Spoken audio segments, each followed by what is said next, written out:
પૌણી ગયા પછી પ્રોબ્લેમ શરૂ થાય છે કે આપણે જરાક ઉતાવળે પ્રેમ કરી નાખ્યો. ગોવિંદા 37મી વર્ષે છૂટો થયો છે. હા તો એટલે એ તો આમ છૂટો થયેલો જ હતો એવું લાગતું હતું. જે રીતે સુનિતાના નિવેદન પછી એક આવતા હતા ને એવું લાગતું હતું કે છૂટા જ થઈ ગયા છે. ઓલી ગોળી જે બદલાતે જે રહસ્યમય ગોળી લાગી હતી એને જયભાઈ તો સૈફ અલી ખાન ને રાત્રે છરી વાગી હતી. હા એ તો એટલે આ ભવિષ્યમાં ન્યાથી કોઈ સમાચાર આવવાનો એમાં કોકે એમ કીધું હતું કે ભાઈ ઈ તો ગાડી ચલાવી શકે એમ નતો, પણ બાકીની ગાડી ચલાવી શકે એમ નતો. રિક્ષા કરીને જવું પડ્યું હોસ્પિટલે કે ભાઈ શોને સફળ થવાના ઘણા કારણો. સલીમ જાવેદે સ્ક્રિપ્ટ કેવી લખી, આરડી બર્મને બેકગ્રાઉન્ડ મ્યુઝિક આવું આપ્યું, રમેશ સિપ્પીએ શોટ આવા દીધા, એડિટિંગ આવું હતું ને આ આવું હતું. પણ એક મહત્વનું કારણ એ છે કે જયા બચ્ચન આખા પિક્ચરમાં મૌન છે.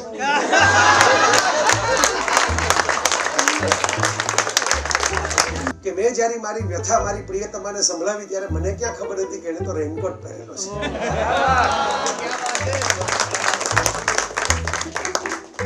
ફોન કર્યો લાગી ગયો હશે.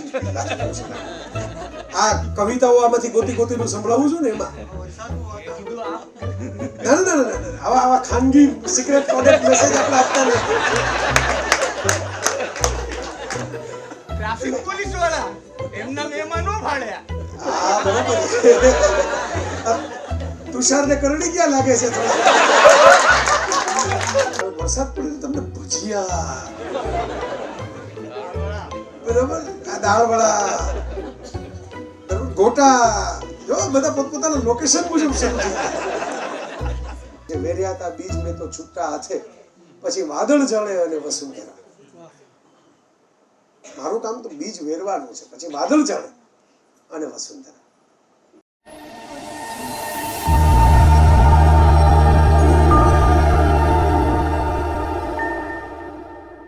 થોડીક ઓડિયન્સ લાઈટ આપો. યસ, આવું મને દેખાય ને કોણ બેઠું છે સામે. બધા ગમતા ઘણા બધા મિત્રો બેઠા છે, અને કેટલાક તો એવા લોકો બેઠા છે કે જે આઈ ન હોત તો વરસાદમાં ભીંજાતા હોત.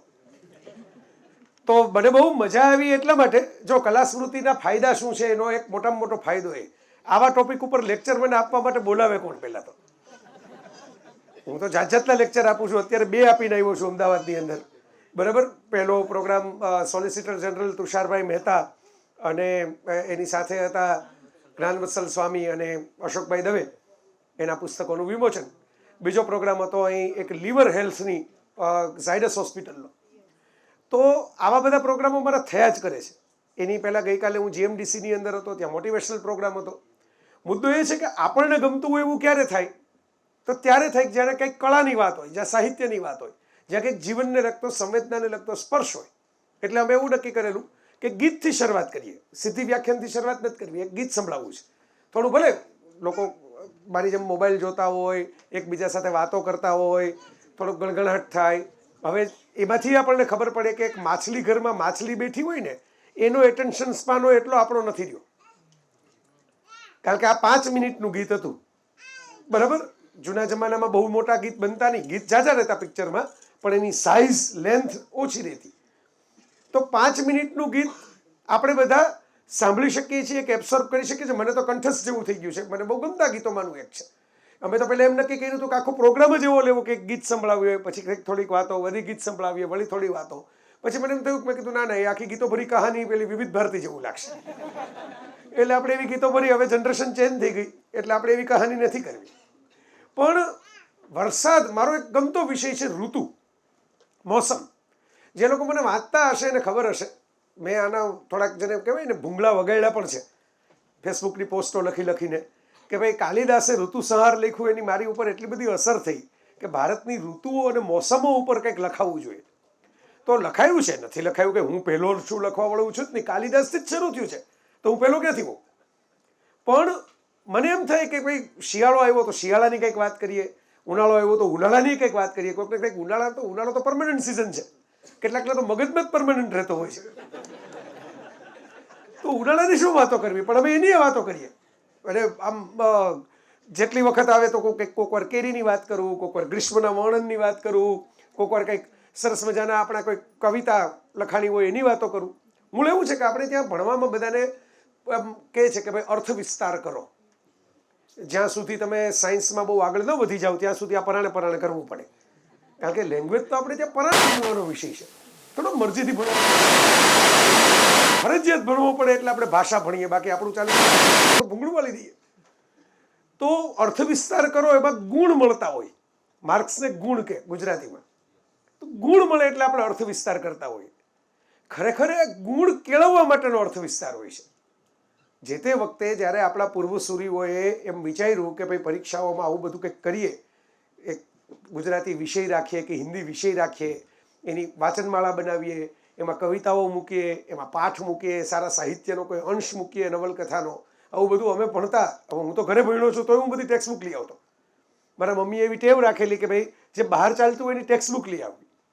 તો એમાં આવા બધા અલગ અલગ સાહિત્યનો સ્પર્શ થાય. અર્થ વિસ્તાર કરવામાં માર્ક પેલા ગુણ આવે કે ન આવે, આપણામાં એ ગુણ ખીલે કે ફિલિંગ્સ કોને કહેવાય, ઓબ્ઝર્વેશન કોને કહેવાય.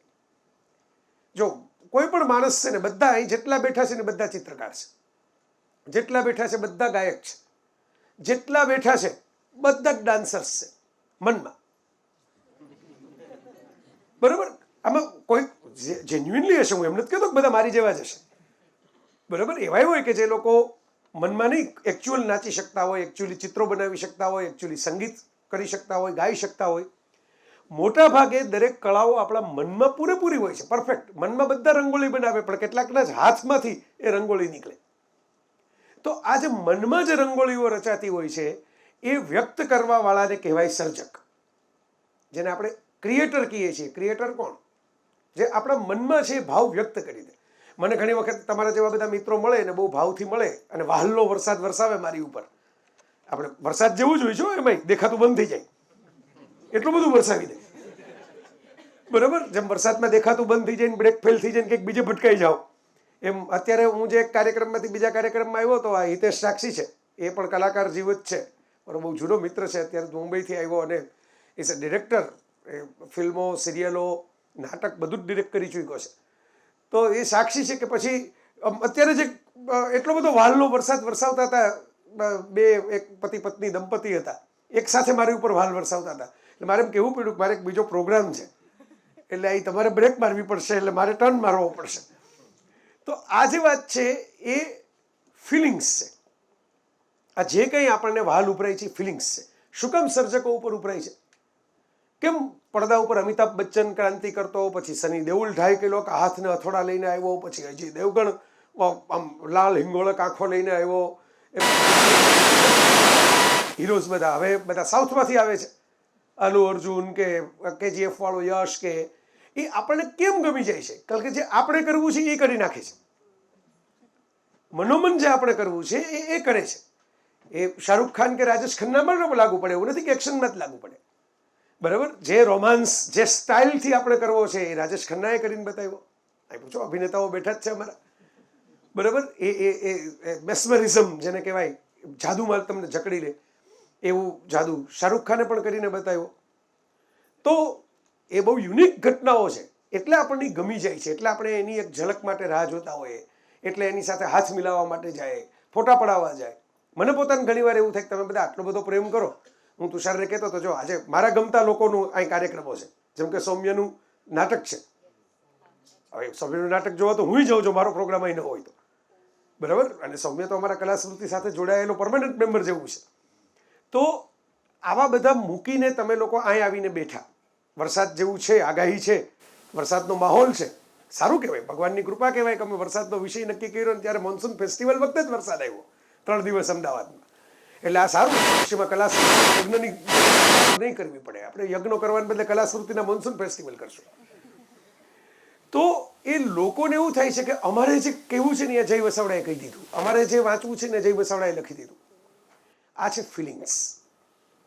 ફિલિંગ્સ જે બને છે આર્ટ. પછી એ પોએટ્રી હોય, એક્ટિંગ હોય, મ્યુઝિક હોય, તમે જુઓ, તમે જો એનું લિસ્ટ આખું જોયું હોય, તમારામાંથી કેટલાક બધામાં કદાચ તમે જો એ જોયું હોય એમાં બધું તમામ પ્રકારની કળાઓ હતી. તો એ કળાઓ જ્યારે વ્યક્ત થતી હોય, એક્સપ્રેશન છે. અને આ ફિલિંગ્સ અને એક્સપ્રેશન આપણી અંદર આવે એ છે મોસમ, એ છે ઋતુ. ઋતુ એટલે એ નહીં કે જે કેલેન્ડરમાં બદલાય. ઋતુ એટલે એ કે જે આપણી અંદર વરસે, આપણી અંદર બદલાય, આપણને કશુંક પ્રેરિત કરે, આપણને કશુંક ચેનલાઇઝ કરે, મોબિલાઇઝ કરે. એટલે વરસાદ બહુ યુનિક છે, કારણ કે ભારત પાસે જેવું ચોમાસું છે એવું ચોમાસું હું દુનિયા હમણાં બહુ ફરું છું અને એ ઓબ્ઝર્વ કરું છું કે વરસાદ તો બધે છે, આખા જગતમાં વરસાદ છે, ચોમાસું બધે ભારત જેવું નથી. આપણે સ્ટ્રેટેજિકલી, આ તો ભૂગોળનો અને વિજ્ઞાનનો વિષય થઈ ગયો, એવી રીતે પ્લેસ થયેલા છીએ પૃથ્વીના પોપડા ઉપર અને કર્કવૃત ને વિષુવવૃત ને મકરવૃત ને બધાના ખેલની વચ્ચે કે આપણી પાસે પ્રોપર 4 મહિનાનું ચોમાસું છે. ગુજરાતમાં થોડું ચોમાસાના 4 મહિના હવે હમણાં આડાવડા થઈ ગયા છે, એટલે જૂનને બદલે જુલાઈમાં શરૂ થાય ને પછી નવરાત્રી ઉપર તો આવે ને આવે. હમણાં છેલ્લા 2-3 વર્ષથી આવું ચાલે છે. પણ ઓવરઓલ ચોમાસું જે છે એ બહુ ઇન્ટરેસ્ટિંગ ચોમાસું છે આપણું. તમે વિચાર કરજો કે આપણા ચોમાસાના 4 મહિના વરસાદ પડ્યા કરે, વચ્ચે વચ્ચે પાછો વરાપ નીકળે, પાછી હૂંફ આવે, પાછો વરસાદ પડે, પાછો વરાપ નીકળે, એટલે એક ધારો વરસાદ પડે એવું વારંવાર નથી થતું. અમુક લોકેશન એવા હોય છે, જેમ કે સુરત છે, મુંબઈ છે, મેઘાલય ને એ બાજુના અમુક લોકેશન છે, પણ સરસ રિઝનેબલ વરસાદ પડે, એના આધારે ખેતી થાય. આપણા બધા જ મેઇન ઉત્સવો, હોળી અને મકર સંક્રાંતિને બાદ કરતા ભારતીય સંસ્કૃતિના બધા જ મુખ્ય ઉત્સવો જે છે એ ચોમાસામાં જ આવે. મોન્સૂન સેલિબ્રેશન જ છે આપણે ત્યાં, જોઈજો. સમરમાં ઉત્સવ ના આવે, કેરી ખાવી એક ઉત્સવ ગણાય ઘણા લોકો માટે, પણ આમ ઉત્સવ આવે નહીં. આપણા બધા જ ઉત્સવો વરસાદમાં છે. તમે જુઓ એનું આમ આમ આમ જેમ અષાઢ આવે ને એટલે ધીરે ધીરે ટકોરા વાગવાના ચાલુ થાય. આમ ઓલું કંઈક ભજીયા તળાતા હોય ને કેમ ધીરે ધીરે તાવડામાંથી સુગંધ બહાર નીકળે, પછી એમ થાય કે એકાદ તો ખાઈ લઈએ. અત્યારે ઊભા પણ લોકો ઘણી વાર ખાઈ લે પ્લેટની રાહ જોયા વગર. એ જે સુગંધ તહેવારોની, ઉત્સવોની, પર્વોની આવતી શરૂ થઈ જાય, અને એ સુગંધ જે શરૂ થાય એ ધીમે ધીમે ધીમે ધીમે પછી એક પછી એક પછી તો આપણને એમ થાય ઘરે જન્માષ્ટમી તો જતી રહી, બરોબર. હવે તો કે નવરાત્રી, હમણાં પછી આમ નવરાત્રી સેડનેસ આવે, તમે જોયું હશે. એ ન આવે એના માટે ગુજરાતીઓએ થોડુંક એક્સટેન્શન કર્યા કરે છે. પહેલાં થોડીક આમ વહેલી બોલાવે નવરાત્રીને અને પાછળ શરદ પૂનમ લગી તો ચલાવી રાખે. ખોટું કિરણભાઈ, સાચું ને? બરાબર, ચલાવી રાખે. એટલે એ આપણને આવડે, ગુજરાતીઓને બે છેડા કેમ ખેંચવા ને આવડે. અમે હમણાં લીવર હેલ્થ ઉપર પ્રોગ્રામ કર્યો, એમાં કેટલી બધી ચર્ચા કરી લીવર ઉપર. ઝાયડસ હોસ્પિટલ જેવું સ્પોન્સર હતી પ્રોગ્રામની, અને ફ્રી પ્રોગ્રામ હતો પબ્લિક માટે. રજિસ્ટ્રેશન એ ફૂલ થઈ ગયા હતા, હોલ ફૂલ હતો. બધા પ્રોગ્રામમાં બધા સવાલ જવાબ બધું ડિસ્કસ A to Z કરી લીધા. પછી એક કાકા ઊભા થયા અને એમણે એમ પૂછ્યું, વિડીયો આવે ત્યારે જોઈ લેજો, હું ગપ્પા નથી મારતો, એનો વિડીયો આવશે, રેકોર્ડ થયેલો છે, કે ખર્ચો કેટલો થાય આ લીવરમાં. એટલે મેં કીધું આ ગુજરાતી સવાલ છે, આ ફાયદો શું એની ચર્ચા આપણે બધી કરી લીધી, લીવર વિશે જાણવાથી ફાયદો શું, પણ એમણે ટિપિકલ સવાલ ઊભો કર્યો, ખર્ચો શું. આ ધારો કે માંદા પડી ગયા અને આપણું લીવર ફેલ થયું તો રૂપિયા કેટલા ભેગા કરવાના છે. તો આ આપણો સ્વભાવ છે, એટલે આપણે નવરાત્રિને ખેંચી રાખીએ કે ભાઈ આ છેડેથી થોડીક ખેંચાય, આ છેડેથી થોડીક ખેંચાય, એટલે 9માંથી 16 દિવસ થઈ જાય. તો એમ બે છેડેથી નવરાત્રિ ખેંચીએ. પછી દિવાળી આવે, જેમાં મોટા ભાગે હવે કોઈ ઘરે તો રહેતું જ નથી, બધા ભારત ભાગી જાય છે. ખાલી ગામડાઓમાં જ દિવાળી ઉજવાય છે, જેમાં લોકો ઘરે મળે. બાકી દિવાળી હોય એટલે બધા એકબીજાને મળે, પણ ક્યાં? કુલ્લુ મનાલીમાં. અહીં ના જોઈ, અમદાવાદ ના જોઈ, પણ ત્યાં મળે, કારણ કે બે નક્કી કર્યું હોય કે આપણે તો નીકળી જવું છે આ વખતે. પણ ઇન શોર્ટ, મોટાભાગના ફેસ્ટિવલને આપણે તો પછી હરક પદુડા ખરા, એટલે આપણે તો બધું ઉજવી નાખીએ. ક્રિસમસે આપણે ઠાઠથી ઉજવીએ. આટલી સરસ ક્રિસમસ તો કોઈ અમેરિકામાં નથી ઉજવતું. હું ક્રિસમસ ટાણે કેટલાક પરદેશી દેશોમાં 1-2 વખત ગયો છું, ત્યારે મેં જોયું કે ત્યાં તો સુમસામ થઈ જાય, કારણ કે ત્યાં બિઝનેસ કરવાનો દિવસ પૂરો થઈ જાય. બિફોર ક્રિસમસ બિઝનેસ હોય, માર્કેટ હોય, ડેકોરેશન હોય, બધું હોય. વન્સ ક્રિસમસ ઇઝ ઇન, એટલે ક્રિસમસનો દિવસ આવી ગયો 25 ડિસેમ્બર, પછી શું કરવાનું છે? ફેમિલી સાથે બેસવાનું છે. જે દાદા દાદીઓ થોડા દૂર રહેતા હોય એની ઘરે જવાનું, બધાને ભેગા કરવાના, કેક કાપવાની, મજા કરવાની, ફેમિલી લાઈફ વિતાવવાની. શેરીઓ સુમસામ થઈ જાય. આપણે કઈ જગ્યા ન મળે, તમે વિચાર કરો, બરોબર. રોડ ઉપર ચાલીને જવાની જગ્યા નથી મળતી. મને તો એવો અનુભવ છે, ગાડીની તો ન જ મળે. કારણ કે આપણે ઉત્સવ પ્રિય ખલુ જનાહા છીએ. જે ટાગોર કહેતા ને, ઉત્સવ અમાર જાતિ, આનંદ અમાર ગોત્ર, બરોબર. આ એવા જ છીએ આપણે, ખરેખર એવા જ છીએ, અને એમાં કંઈ ખોટું નથી. એ બિલકુલ ખોટું નથી. આજે સોલિસિટર જનરલ સાહેબ બેઠા હતા જ બોલ્યો, એમની સામે જોઈને બોલ્યો કે તો તમે સુપ્રીમ કોર્ટનો આદેશ છે એટલે મારે બહુ જાજુ કરે. મને કે બોલો બોલો, વાંધો નહીં, હું બેઠો છું. તો મેં કીધું આ જેટલા કૂતરાઓ વિશે અત્યારે ચિંતિત થઈ ગયા છે બધા, તો મેં કીધું એ તો બરાબર છે, ચિંતિત થાય સ્વાભાવિક છે, થવું જોઈએ. કોકે તો ચિંતા કરવી જોઈએ સમાજની, તો સુપ્રીમ કોર્ટ કરી રહી છે અત્યારે. પણ આ જેટલા કૂતરાઓ ભસે છે એના કરતાં વધારે તો માણસો ભસતા થઈ ગયા છે એકબીજા ઉપર. તો એનું કોણ વેક્સિનેશન કરશે?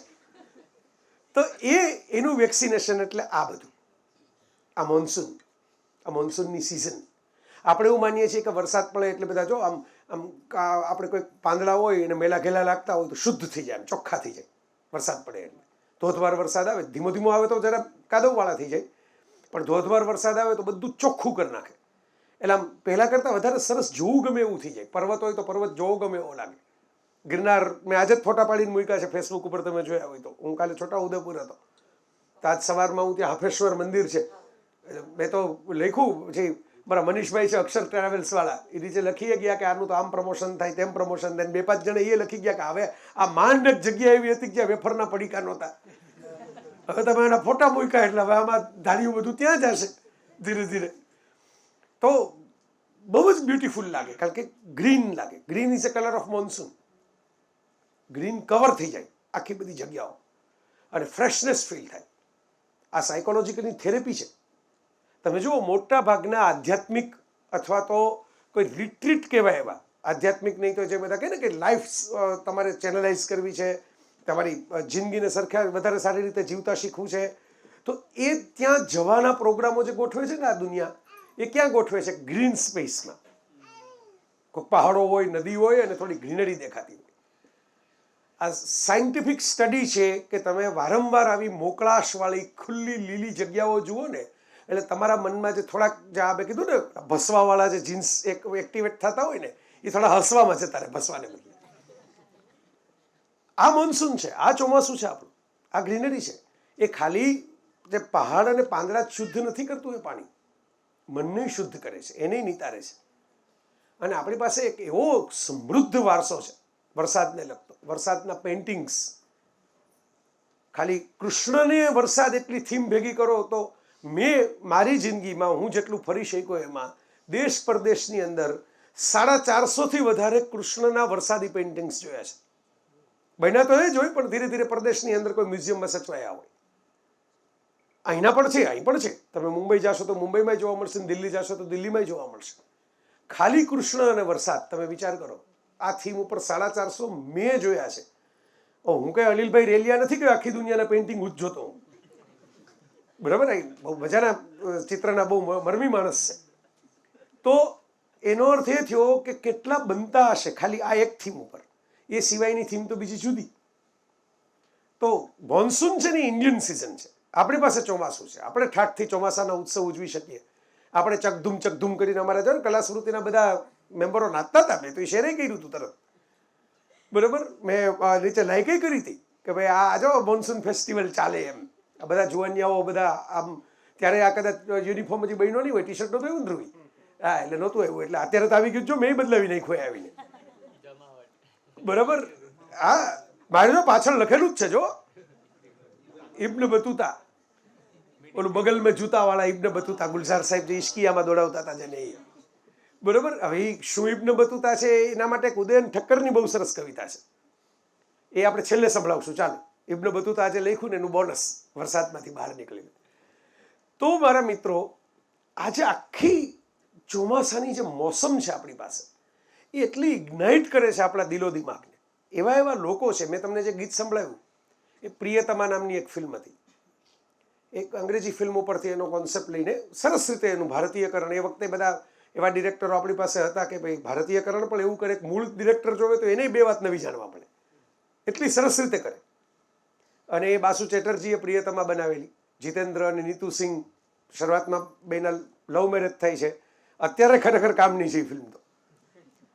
બે એટલે કંઈ વિના વિઘ્ને પરણી જાય છે. એટલે તમને એમ થાય કે ઓહો, આમાં કંઈક કોન્ફ્લિક્ટ તો આવ્યો જ નહીં, 2 જણાને પ્રેમ છે, પ્રેમ થઈને પરણી ગયા. અને પરણી ગયા પછી પ્રોબ્લેમ શરૂ થાય છે કે આપણે જરાક ઉતાવળે પ્રેમ કરી નાખ્યો, બરાબર? કે આ ગમતા માણસને જ પરણ્યા છો, પણ 2 જ જણા છે, બીજું જ કોઈ છે નહીં. આમાં શું હોય, કંઈક 2-5 જણા આજુબાજુ હોય તો કોઈક ઠારે ખરા, બરાબર? આમાં કોઈ ઠારવા વાળું ન હોય તો સળગા જ રાખે. જા માલિની બેને વૈસાય આ મુદ્દા ઉપર. તો આ તમે વિચાર કરજો. આમાં ઘણીવાર છે ને આમ બધા એમ કે એરેન્જ મેરેજમાં છૂટાછેડા ઓછા થાય, એમાં શું હોય, 2-5 હજારને જમાડીને કર્યા હોય. એટલે પછી એમ થાય કે આ 10-15-20 લાખ તો ખર્ચી જ નાખ્યા છે.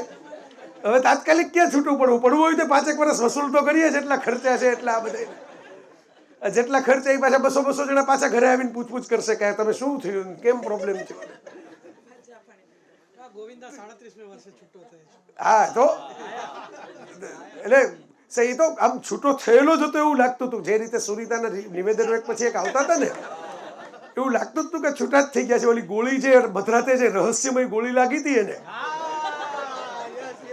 બરાબર, જેનો કઈ બંદૂક સાફ કરતો ગોવિંદા પાસે શું કામ બંદૂક હોય પહેલા તો, અને બંદૂક હોય તો કોઈ માણસ 4:45 વાગે કોઈ જાતના થ્રેટ વગર, કોઈ જાતના વાયોલન્સ વગર, રાયોટ્સ વગર, કાંઈ વગર એ બંદૂક સાફ કરવા શું કામ બેસે? સંજય દત્ત નહોતો બેઠો આટલી બંદૂકો ઘરમાં હતી.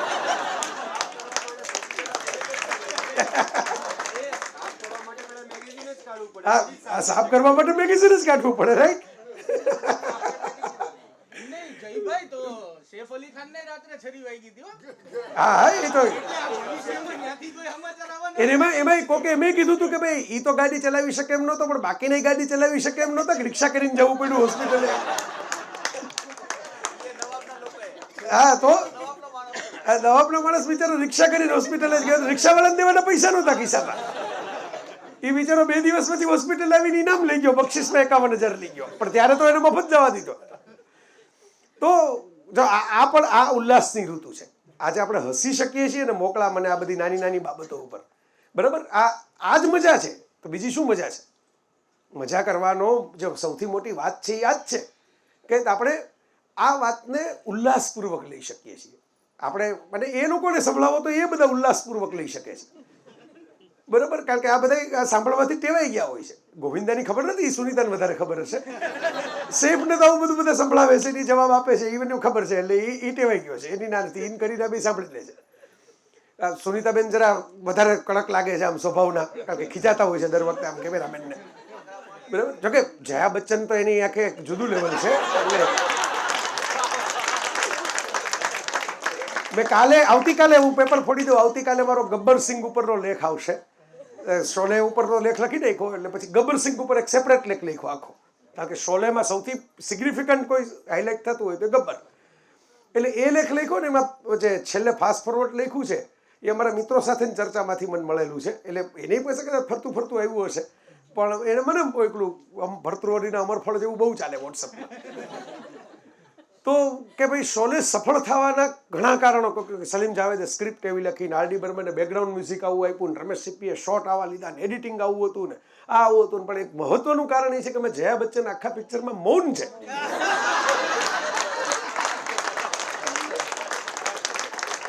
નીતર તો ખખડાવી નાખે, તો પેલા કેમેરામેનને ખખડાવી નાખે, ગબ્બરને ખખડાવી નાખે, સાંભાને ખખડાવી નાખે કે તારે કઈ કામ જ નથી બીજું, બેઠો બેઠો હાયા કહીને નાખે જાય.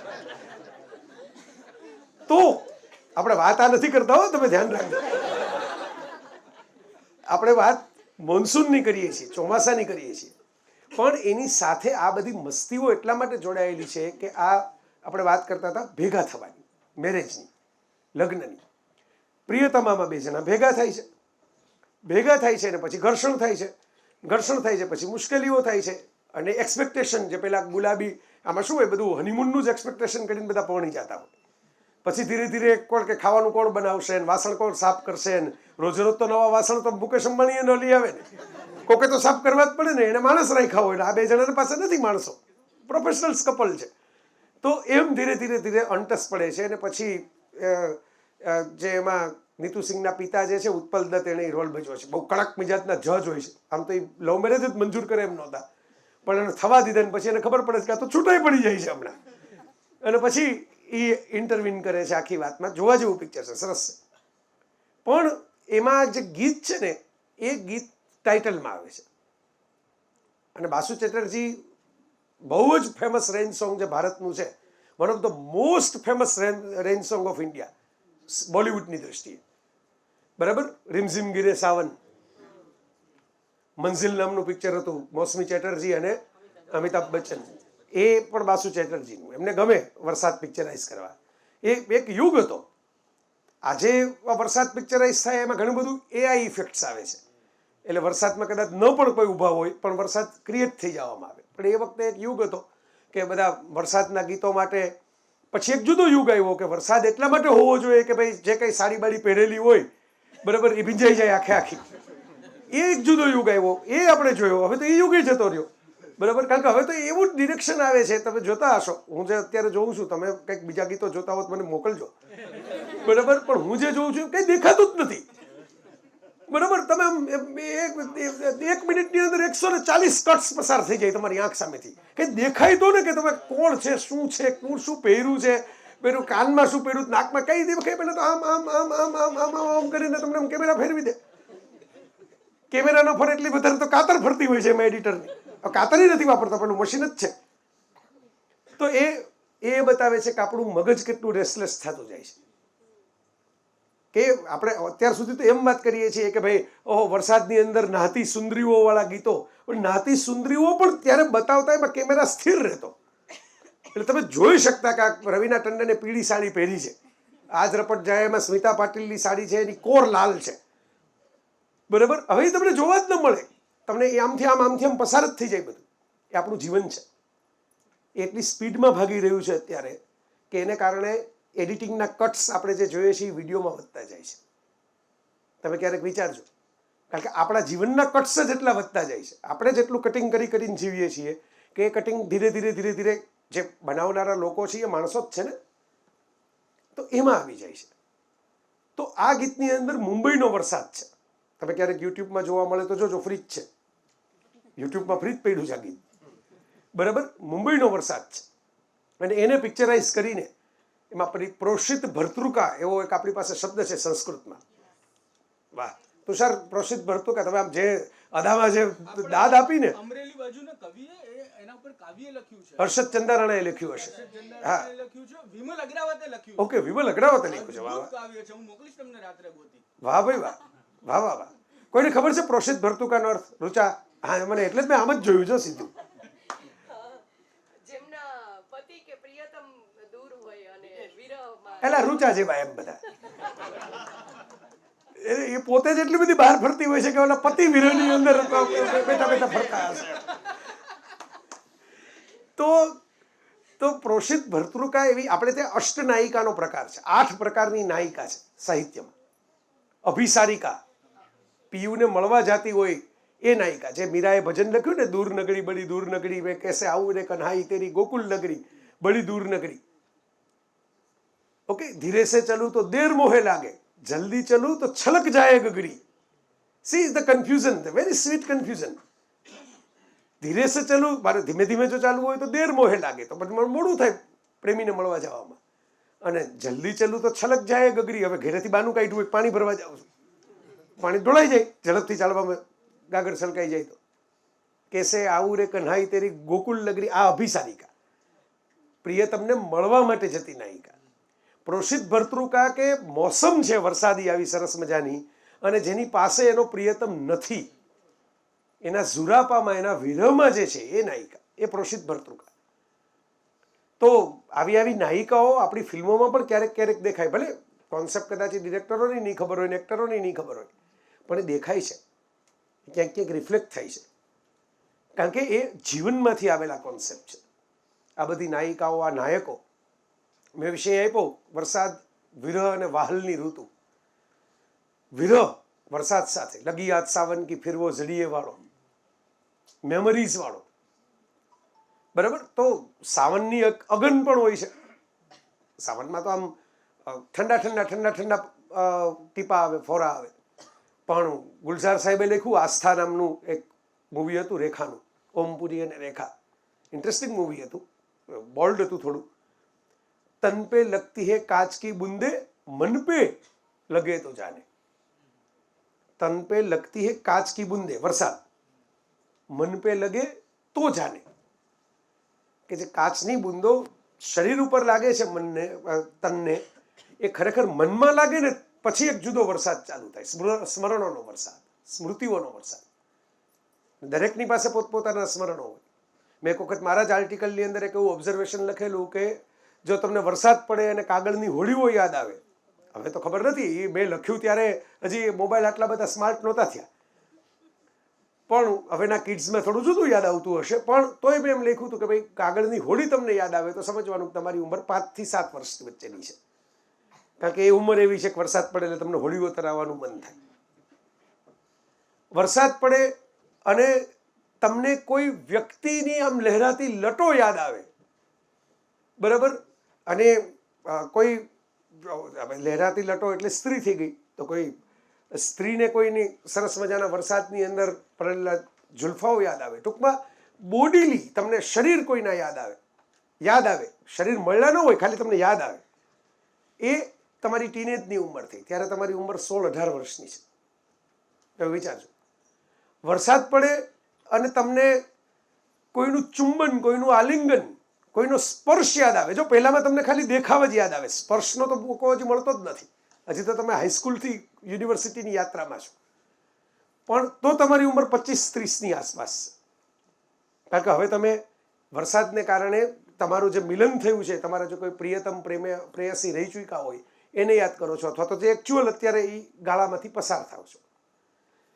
વરસાદ પડે, જો હવે ધીરે ધીરે શિફ્ટ થાય છે. યસ બોલો બોલો, કઈ વાંધો નહીં, બેસો એમાં. મને મારી લિંક નહીં જાય ધ્રુવી, એ તો મને તો ઓળખે છે બધા. આપણે તો આ બહુ ઘરનો ડાયરો છે, એટલે એમાં કંઈ મેનેજમેન્ટ કરવું હોય કરી લેવાનું, ડોન્ટ વરી. તો હવે વરસાદ પડે અને તમને આ બધું જે બોડીલી ફિલિંગ ને એ બધું તો થઈ ગયું, બરાબર. હવે વરસાદ પડે એટલે તમને છત્રી, રેનકોટ, બરાબર, એવું બધું યાદ આવતું થાય. એટલે સમજવાનું તમે હવે 35-40 ઉપર ગયા. હવે તમને એમ થાય છે કે ઓલું બધું તો ઠીક છે, આ પેલા આ શરદી ન થઈ જાય એની ચિંતા કરો ને. અમારા સુભાષ ભટ્ટ એવું કહેતા હોય છે, જનક હાજર હતી ત્યારે વેલેન્ટાઇનના પ્રોગ્રામમાં ટી પોસ્ટમાં અમે કર્યો હતો ત્યારે સુનિલભાઈ આઈ છત્રી લઈને આવ્યા. તમે આ બંધ ઉદયન ઠક્કરની કવિતા આખી મારે તમને સંભળાવવી પડશે. એટલે એ ઉદયનભાઈની કવિતા તો લાંબી છે, પણ એનો એક નાનકડું સ્વરૂપ પણ છે કે મેં જ્યારે મારી વ્યથા મારી પ્રિયતમાને સંભળાવી ત્યારે મને ક્યાં ખબર હતી કે એણે તો રેનકોટ પહેરેલો છે.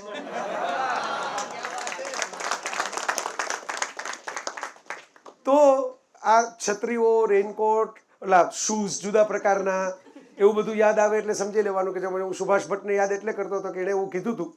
તમે કદાચ જતા એ પ્રોગ્રામમાં તો સુભાષભાઈ એવું કહેલું કે એક ઉંમર એવી હોય છે કે માણસ પોતાની પ્રિયતમા માટે ફૂલ લઈને આવે, અને એક ઉંમર એવી હોય બામની શીશી લઈને આવે. તો બેને પ્રેમ જ ગણવો તમારે. જ્યાં લગી શીશી કોક લઈ આવી દેતું હોય ત્યાં લગી પ્રેમ જ છે. તમારે જાતે જ ખર્ચીને લેવા જ જવી પડતી ને. તો ઇન ધેટ સેન્સ પછી પાછી એક ઉંમર આવે, વરસાદ પડે ને તમને ભજીયા, બરાબર, આ દાળવડા, બરાબર, ગોટા, જો બધા પોતપોતાના લોકેશન મુજબ શરૂ થઈ ગયા, બરાબર. તો આવું બધું યાદ આવવા માંડે એટલે સમજવાનું કે હવે તો પલળવા ન પલળવાની વાત જ નથી આવતી, ખાવાની જ વાત આવે છે કે બારી ભલે વરસાદ પડે રાખતો ને, આપણે હવે આ ખાવાનું કરો ને એમ, બરાબર. અને આ તો ભાઈ હમણાં જ આ જે ઓલો લીવર વાળો પ્રોગ્રામ હતો ને એમાં ભજીયા હતા છેલ્લે, એટલે બધા મૂંઝા નાખે હવે આ આટલું બધું લીવર વિશે સાંભળ્યું તો પછી ભજીયા કેમ ખાવા. પ્રશાંત ભીમાણી હતા ત્યાં, એ એમનું જ ગ્રુપ લઈને આવ્યા હતા, એટલે ભીમાણી સાહેબે જ કીધું કે પછી ભજીયા છે, પછી એ મૂંઝા નાખે હવે આ હમણાં તો 1.5 કલાક લીવર ને હેલ્થ વિશે સાંભળ્યું. અને દુનિયાના દરેક ડોક્ટરને તમે મળો ને એટલે એક સ્ટાન્ડર્ડ જ હોય છે, ખાટું, ગળ્યું, તીખું નહીં ખાવાનું, આ તેલવાળું નહીં ખાવાનું, ઠંડુ નહીં ખાવાનું, બરાબર. એટલે પછી મેં જરાક મેં કીધું ભજીયા તો લીવર માટે બહુ ગુણકારી કહેવાય. તો ચણાનો લોટ આવી પ્રોટીન, હમણાં સાહેબ કહેતા હતા મસલ માસ ગુમાવવો ન જોઈએ, મસલ માસમાં પ્રોટીન હોય, પ્રોટીન. અને વનસ્પતિ આવે ભેગી, ગ્રીન લીફી વેજીટેબલ્સ, ગ્રીન.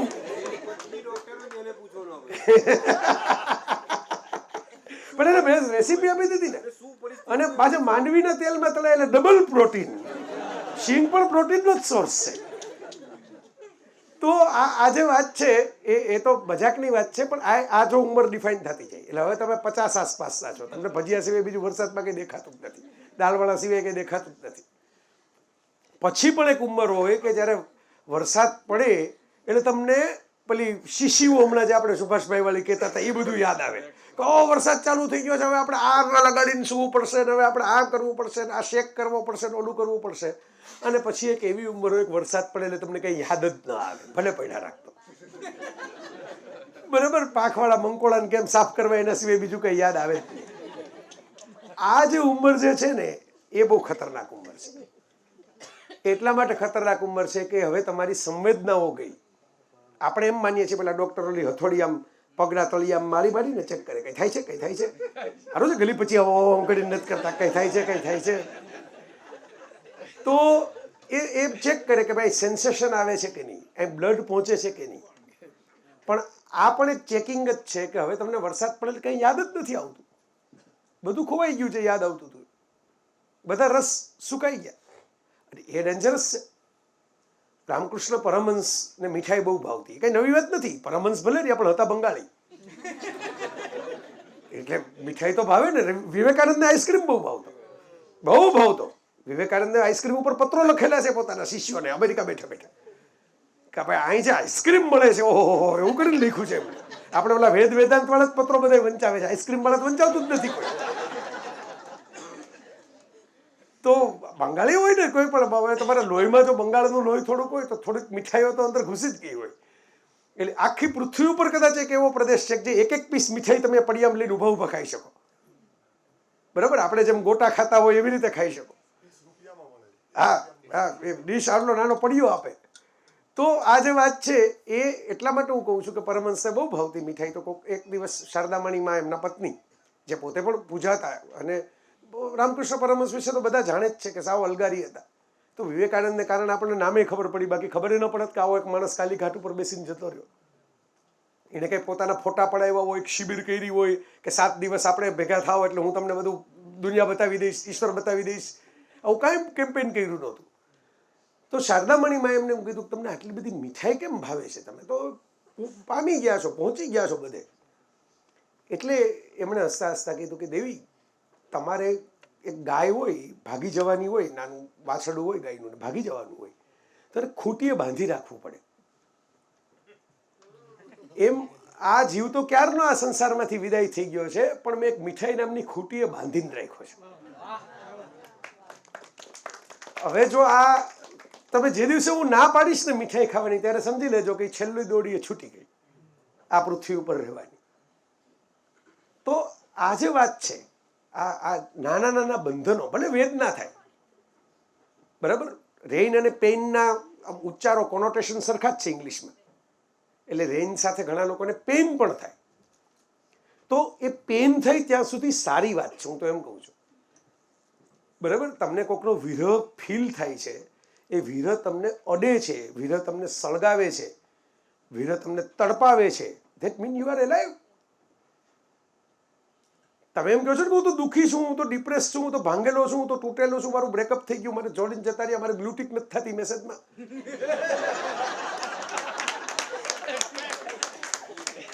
બરાબર, તો એ તમને થાય છે ને, આવું થાય છે ને અંદર, એ થાય છે એ જ બતાવે છે કે ભાઈ હજી અંદર કંઈક ધડકે છે, હજી તમે જીવો છો, હજી તમને અસર થઈ છે કોકની. જે મિનિટે એ બધું થાતું જ બંધ થઈ જાય ને, તો એ તો મોન્સ્ટરની સાઇન છે કે તમે રાક્ષસ છો, તમને કંઈ અસર જ નથી થતી કોઈ વસ્તુની, તમે ફિલિંગ પેલી કરી જ નથી શકતા. ઇલોન મસ્કે વચ્ચે એક ઇન્ટરવ્યુમાં આ કહેલું બહુ નિખાલસતાથી કે ભાઈ હું એમ કે એને કંઈ બાળકોની એ કમી નથી ને પત્નીઓની એ કમી નથી, બરાબર, અને હવે તો પૈસા એટલા બધા છે કે કંઈ એ લોકો ફરિયાદ કરવા કોઈ જાય એમ નથી, બરાબર. બધાને કીડીને કણ હાથીને મણ આપી શકે એટલું બધું વારસો, અને પાછી વડીલોપાર્જિત મિલકત નથી, સ્વ ઉપાર્જિત છે, એટલે જેને જેટલી આપવી હોય એટલી આપી શકે. પણ એણે એમ કહેલું કે ભાઈ sometimes I feel that I am not a human. એ I am not a human અને એમ કહ્યું હતું કે ભાઈ ક્યારેક મને એવું થાય કે મારું બાળક રમતું હોય તો મને એમ થાય કે મોટું થાય તો હું એની સાથે એમ વાત કરું કે ટેસ્લાનું એન્જિનિયરિંગ કેમ થાય, સ્પેસ એક્સનું રોકેટ કેમ ઉડે. અત્યારે હું શું કરું એની સાથે, હું જે કરીશ તો ભૂલી જવાનું છે. એટલે એણે બહુ પેઇનફુલી આ કહ્યું હતું કે this is my logical brain riding upon me. તો મારું લોજિકલ બ્રેઇન એમ કહે છે કે હું મારા 2 વર્ષના બાળકને રમાડું છું, આ બાળકને તો યાદ રહેવાનું નથી કે મારા પપ્પા મને ખોળામાં બેસીને રમાડ્યો હતો, અનલેસ કે તમે વિડીયો બતાવો. વિડીયો બતાવો તો એ વિડીયો સાક્ષી ભાવે જોશે, કારણ કે એની ફિલિંગ તો આવવાની નથી, કારણ કે એ મેમરી જ વાઇપ આઉટ થઈ જવાની છે. તો એણે એમ કહ્યું કે તો મને એમ થઈ શકે તો જ્યારે એને યાદ રહે ત્યારે જ રમાડું ને, અત્યારે શું કામ રમાડું? સી, વાત તો કોઈ ખોટી તો છે નહીં, બહુ સાયન્ટિફિક ને રેશનલ વાત છે, પણ એ રેશનલ વધી જાય ને ત્યારે જ ઇમોશન ખૂટી જાય છે. એ જ મુદ્દો છે. રેશનલ બ્રેઇન તમારું બહુ ઓવરપાવર કરે તો તમારું ઇમોશનલ બ્રેઇન ખતમ થઈ જાય. અને આપણે આ વરસાદ, વહાલ અને વિરહની ઋતુમાં વિરહ એટલે જ છે કે વિરહ તમને તડપાવે. ઇટ મીન્સ કે ઇમોશન્સ આર ધેર. તમારામાં લાગણી છે, તમે માણસ છો, તમને અસર થાય છે. તમને બિલકુલ અસર જ ન થાય તો કાં તમે ઈશ્વર છો કાં તમે રાક્ષસ છો. અને આપણે ભારતમાં સદનસીબે ભગવાનો પણ એવા બનાવ્યા છે કે જેને અસર થાય, જેને તમે મેણા મારી શકો, જે બેસી શકે તમારા પગ પાસે, જે ખભા ઉપર ખોળામાં માથું ઢાળી શકે. વરસાદના ઉત્તમોત્તમ વર્ણનો સંસ્કૃત સાહિત્યમાં છે. મેં હમણાં કીધું કે કાલિદાસ તો અલ્ટિમેટ આમ તેમ ઋતુસંહાર, પણ સંસ્કૃતનું સૌથી પહેલું વર્ષા વર્ણન વાલ્મીકીનું છે. કારણ કે સૌથી પહેલું સંસ્કૃત મહાકાવ્ય જ રામાયણ છે. રામાયણ પહેલાં તો કોઈ મહાકાવ્ય સંસ્કૃતમાં રચાયેલું નથી.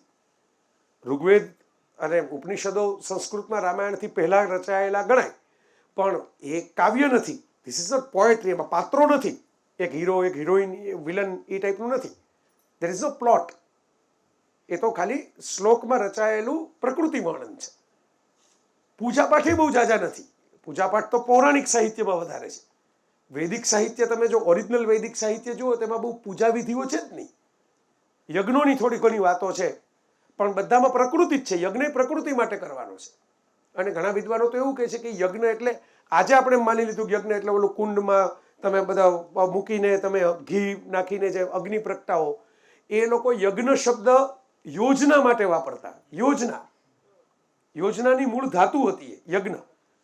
એટલે હું અત્યારે એમ કે વરસાદ માટે યજ્ઞ કરું છું, એટલે વરસાદ માટે યજ્ઞ કરું છું એટલે કુંડ પ્રગટાવીને એવા કયા મૂર્ખા હોય જે વરસાદ માટે અગ્નિ કરે? કારણ કે વરસાદ પડે તો અગ્નિ બુજાઈ જાય. તો આમ હું નથી કહેતો, સંસ્કૃતના મહાપંડિતો કહે છે, મારા જન્મ પહેલા થઈ ગયા હતા બધા, અત્યારે થઈ ગયા હોય ટ્રોલ થઈ જાય બિચારા. એટલે આ પહેલા થઈ ગયા એ સારું થયું, એ લોકો બિચારા લખી લખીને જતા રહ્યા પોતાના વર્ઝન્સ. તો એ મહાપંડિતો એમ કહે છે કે જ્યારે જ્યારે તમે આવા યજ્ઞ વાંચો છો ત્યારે ખાલી હોમ હવન ને કુંડની ચિંતા ન કરો. એ સિમ્બોલિક રીતે લખાયેલું છે. હું વરસાદનો યજ્ઞ કરું છું, માને વરસાદ માટે મારી યોજના તૈયાર કરું છું, હવે આ મોસમને વધારવા માટે. તો દરેક બાબતના યજ્ઞો જે છે આપણે ત્યાં, એમાં આ પણ એક વર્ઝન છે. હું એમ નથી કહેતો કે આ સત્ય છે, કારણ કે આપણે જોવા ગયા જ નથી સત્ય શું છે, પણ આ પણ એક વર્ઝન છે વિદ્વાનો.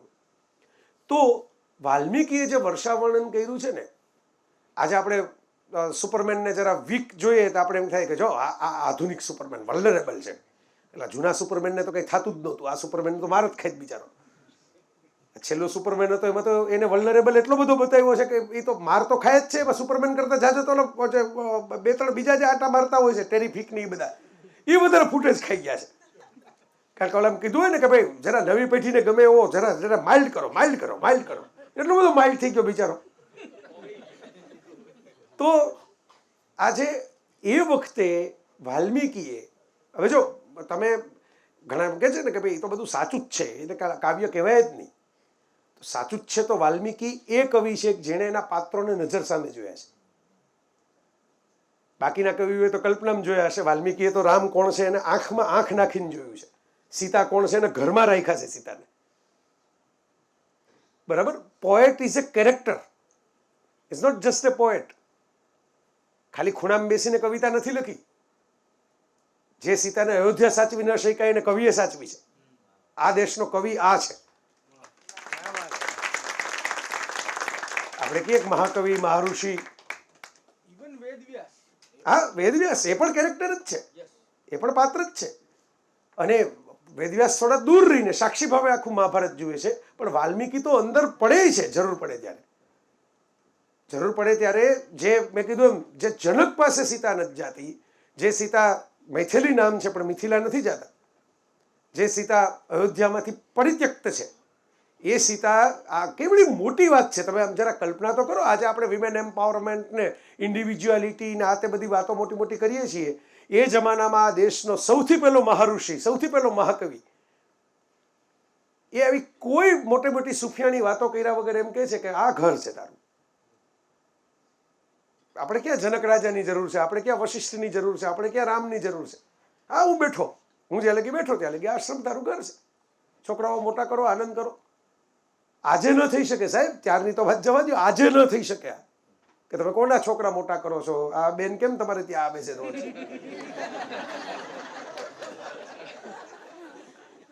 તો એ વખતે વાલ્મીકીએ કરીને બતાવ્યું છે. એટલે વાલ્મીકી જ્યારે કંઈક વાત લખે ત્યારે તમારે એટલું તો સ્વીકારવાનું ને કે એના માટે આ કંઈ કોઈ ફોન ઉપર સંભળાવેલા સમાચાર નથી, આ ડેસ્કની ન્યૂઝ રિપોર્ટિંગ નથી, આ ફિલ્ડનું ન્યૂઝ રિપોર્ટિંગ છે.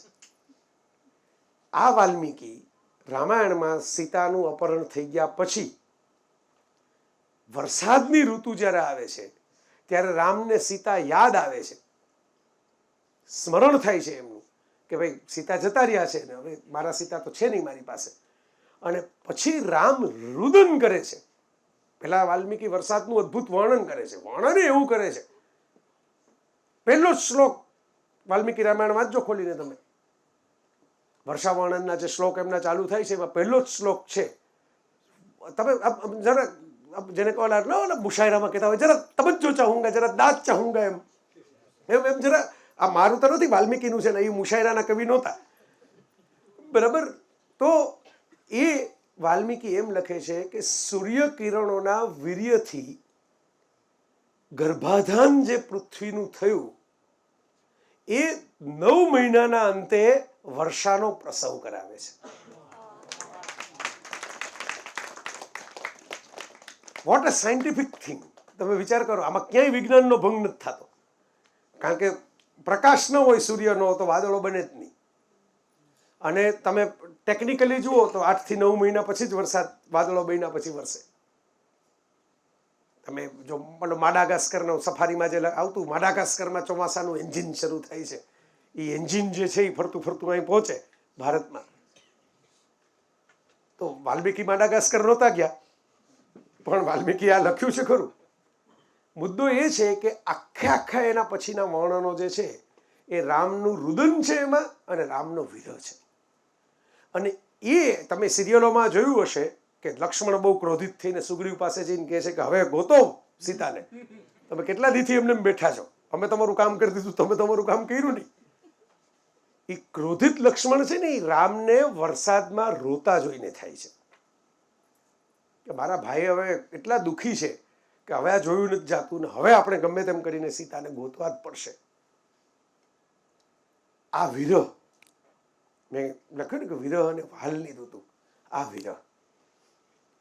આપણે એવા ભગવાન બનાવ્યા કે જે ભગવાન આપણી જેવા હોય, એ આપણી જેમ પ્રેમ કરે, આપણી જેમ રડે, પોતાનું પ્રિયજન ન હોય, એને દુઃખ થાય, એને એનો વિરહ ફીલ થાય.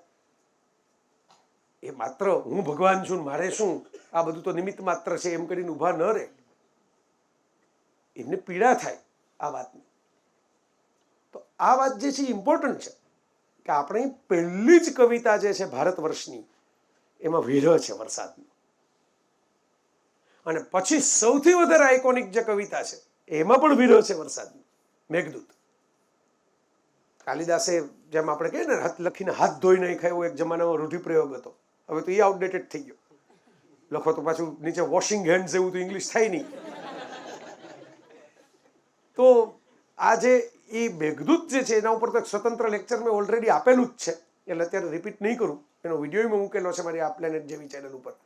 પણ મેઘદૂતની અંદર જે ફેસિનેટિંગ વાત છે એ લેક્ચરમાં મેં નહોતી કરી, એટલે તમારા માટે ફ્રેશ, કારણ કે મને મેઘદૂત લગભગ મોઢે છે, બરાબર. આ સંસ્કૃતમાં હું તમે કહો તો હું પાઠ ન કરી શકું, પણ ક્યાંથી શરૂ થાય ક્યાં પૂરું થાય આખું વર્ણન તમને કરી દઉં, ડિસ્ક્રિપ્શન કરી દઉં.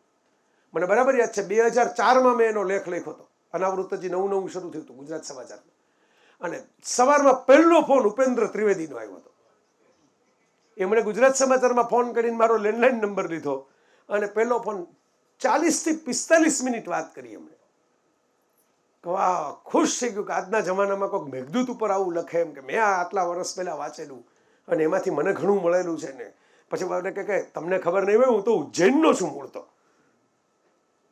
એટલે હું કાલિદાસનો ઘરનો એમ કહેશું. પછી એવી બધી સરસ, પછી તો ખૂબ મળ્યા અમે.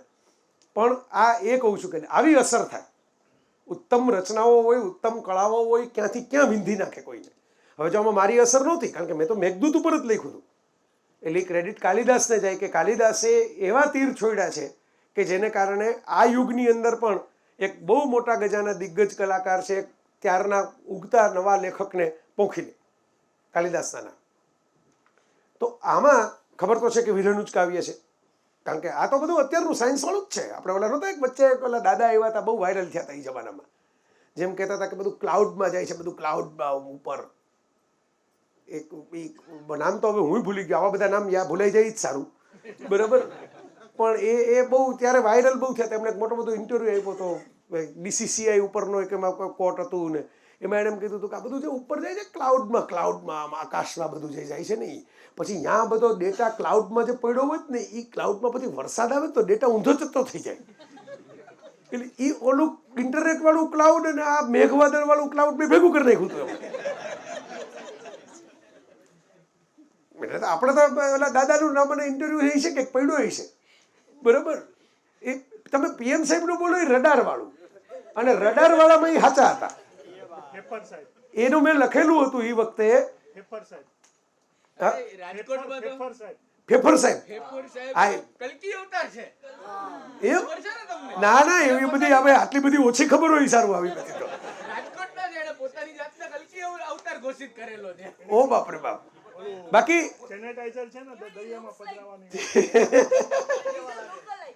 હા એ લુક એલાયક તો બધા થવું બહુ સહેલું છે હવે તો આ વાત જે છે ને, જો આ વાત, કારણ કે આ રડાર વાળું વાત નીકળી ગઈ એટલે કહી દઉં કે ત્યારે બધાએ બહુ એમ કીધું કે ના ના એવું ન હોય એવું ન હોય, પણ એનો ઇન્ડિયન એક્સપ્રેસમાં તમે સર્ચ કરજો, હજી એક્સપ્રેસની સાઇટ ઉપર પડ્યું હશે, જેને શોખ હોય એને સર્ચ કરજો. એક્સપ્રેસની અંદર કોઈ સાયન્ટિસ્ટે એનું એનાલિસિસ આપેલું છે કે કેવી રીતે ડિસ્ટર્બન્સ ક્રિએટ થાય. હા, એને એવું ક્વેશ્ચન આપ્યું છે કઈ કંપનીના કઈ ટાઈપના કઈ ટેકનોલોજીના રડાર આર્મી વાપરી મને ખબર નથી, પણ હું સૈદ્ધાંતિક રીતે આ કહી શકું કે આવું થાય. એ સાઇડ ટ્રેક થઈ ગયો. મેઘદૂતની અંદર જે વાત છે એ વાતમાં ઇન્ટરેસ્ટિંગ વાત એ છે કે ક્લાઉડ મેસેન્જર તો એમાંય છે, મેસેજ તો ક્લાઉડને જ જાય છે, બરાબર. મેઘને વ્યથા પોતાની સંભળાવે છે યક્ષ. તમને જેને મેઘદૂત વાંચ્યું જ ન હોય એને ખાલી એક નાનકડી બેક સ્ટોરી આપી દઉં કે કુબેર માટે યક્ષ છે એ કુબેરનો સેવક છે, અને કુબેર શિવની પૂજા કરે રોજ. શિવની પૂજા કમળથી કરે. કમળ છે એ રોજ ફૂલ લેવાના હોય અને કમળના ફૂલ મૂકવાના હોય યક્ષની પાસે, યક્ષ એ ફૂલ લઈને જાય.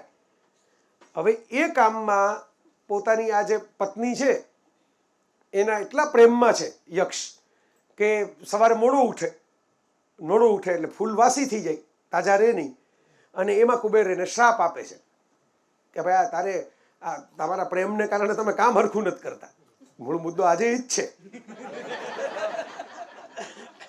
બરોબર, કે તમારે જે કંઈ કરવું હોય તમારે જે કરવું હોય ત્યારે કરો, મારા ફૂલ તો ટાઈમે આવવા જોઈએ ને મારી પાસે, બરોબર. તો એ શ્રાપ આપે છે એટલે યક્ષ જે છે એ પર્વત ઉપર જઈને ઊભો રહી જાય છે, કારણ કે એને એમ કીધું છે કે તારા અલકાપુરી નથી રહેવાનું, અને શ્રાપ મુક્તિ ન થાય.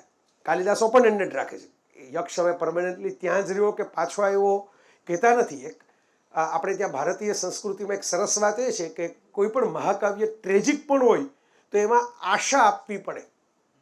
આ શાસ્ત્રીય નિયમ છે. જેમ આપણા પ્રિયમ્બલમાં ફંડામેન્ટલ રાઇટ હોય ને કે એ તો તમારે બંધારણમાં કલમોમાં ફેરફાર કરો પણ મૂળભૂત અધિકારોમાં ફેરફાર ન કરી શકો. તો એવી રીતે એક શાસ્ત્રીય બંધારણ છે ભારતીય મહાકાવ્યોનું કે તમારે છેલ્લે આશા આપવી પડે. ભલે તમે દુઃખ બતાવો, તમે મૃત્યુ બતાવો, પણ આશા આપવી પડે. You have to keep hope. માણસ જાતને માત્ર દુઃખી કરીને બહાર ન મોકલાય. તમે નાટક લખો, તમે કવિતા લખો, તો એમાં બધી ટ્રેજેડી બતાવીને છેલ્લે તમારે એક આશાનો તંતુ ખુલ્લો મૂકવો પડે. એટલે આશાનો તંતુ કાલિદાસે એમાં ખુલ્લો મૂક્યો છે મેઘદૂતમાં. એટલે તમને એમ થાય કે ના ના યક્ષ સાવ તો આમને એમ નહીં રહે, એનો ઉદ્ધાર તો થશે. આમ આખી વાતમાં છેલ્લે શિવ છે, બરાબર. આમ દેખાતા નથી, બરાબર. એટલે શિવની બાબતમાં બહુ મૂંઝાવું નહીં. આજે શ્રાવણ મહિનાનો છેલ્લો દિવસ છે એટલે આપણે આટલું તો હકથી કહી શકીએ. ભોળાનાથ પ્રેમીઓને જુદા કરી એ તો કોઈ દી બને જ નહીં. એ તો પ્રેમ માટે તાંડવ કરે, એટલે એ તો કુબેર જુદા કરી શકે, ભોળાનાથ જુદા ન કરે, બરાબર. શિવ માટે તો આજ કાલિદાસે કુમાર સંભવ લખ્યું છે, જે પાર્વતીએ તપ કર્યું ને કામદેવ એની પહેલા ગયા ને કામદેવને ત્રીજી આંખ ખોલીને બાળીને ભસ્મ કર્યા અને પછી રતિએ વિલાપ કર્યો. આપણે ત્યાં તો બહુ રતિ વિલાપના બીજા કાવ્યો છે.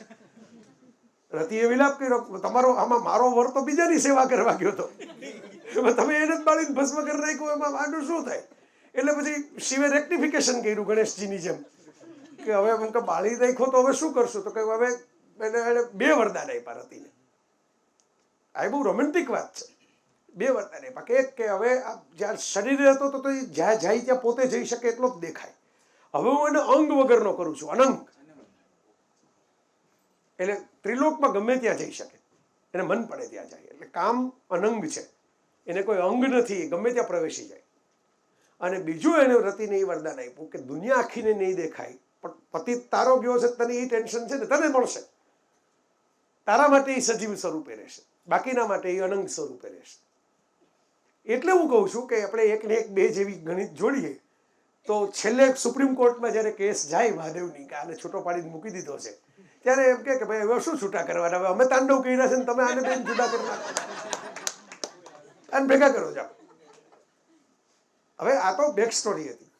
વાત એ છે કે ઘણું બધું છે, એને બધી નિશાનીઓ આપે ને આ આપે ને આપે ને પછી છેલ્લે એમ કહે છે કે તું અલકાપુરી જાજે ને અલકાપુરી આવી છે ને ત્યાં સુંદરીઓ આમ ક્રીડા કરતી હશે ને ત્યાં પાણી આમ બરસતું હશે ને ત્યાં આવા ફૂલો હશે. પછી એમ કહે છે કે મારી પ્રિયતમા ત્યાં નિદ્રાધીન હશે, તું ત્યાં જાજે. કારણ કે મેસેજ તો તારે મેઘદૂત, દૂત કર્મ તો પત્ની સામે, મૂળ મુદ્દો તો એ છે, બાકી બધું તો વર્ણન છે. એટલે ઓલી રાઉન્ડ રાઉન્ડ મત ઘૂમ વિક્ટર સેન્ટર કી બાત બોલ, એવું મુન્નાભાઈમાં હતું ને, એમ સેન્ટર કી બાત આ છે કે તું મારી પત્નીને ગોત જા બધામાં. તો જો હવે કાલિદાસ આવે છે અને હવે ભારત આવે છે અને હવે આપણી રસિકતા આવે છે કે આમ તો મારા વગર નિંદર આવે જ નહીં.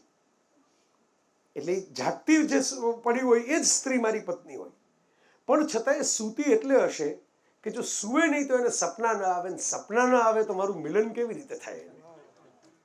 તો રોજ સપનામાં જ મને મળે છે, એટલે એને સૂવું તો પડશે. એટલે સૂતી હશે. પણ પછી તો બહુ સરસ મજાના બહુ રસિક વર્ણનો છે કે એના શરીર ઉપર મારા નખ નહીં હોય, એટલે એના ડાઘા નહીં હોય, એટલે તને ખ્યાલ આવશે કે આ વિરહિણી છે, કારણ કે એના પિયુથી અલગ છે, એને મેં સ્પર્શ કર્યો નથી. એનાથી વધારે મારે જે તમને લઈ જવા છે એ વાત એ છે કે પછી એમ કહે છે કે તું ઓલી વીજળીને ગડગડાટવાળા બૂમ બરાડા કરીને એને બીવડાવતો નહીં. હે મેઘ, આ મારી કોબળ પત્નીને તો આવા બધા ગરજ બરજ કરીને બીવડાવીશ તો એ ડરી જશે, એ તારો સંદેશ નહીં સાંભળે. એટલે તું છે ને હે મેઘ, આ યક્ષ કહે છે કાલિદાસ તો, કે તું જુઈના ફૂલોની વેલમાંથી પસાર થજે અને એની ભીની ભીની હવા છે ને એના સુધી પહોંચાડજે, એટલે એ સુગંધથી જાગી જશે. આ વાત, આ રોમાન્સ, આ નજાકત, આ બ્યુટી કે ભાઈ તમે હવે જો આમાં તો એમેય નથી કે હું પેલું હાથમાં ફૂલ લઈને આપું અથવા તો ફૂલ અડાડું, કશું જ નહીં. તું મેઘ, તું વરસાદ, તું વરસો છો, તું વરસતા વરસતા કંઈક એવા સુગંધી ફૂલ ઉપર વરસ કે જે ફૂલની સુગંધ બહાર ખુલે. એ ખુલતો ખુલતો એમાંથી વાયરો નીકળે, પવન નીકળે. એ પવન છે એ મારા પ્રિયતમાને શ્વાસમાં જાય અને એ સુગંધી પવનને શ્વાસમાં લઈને હળવેકથી જાગે.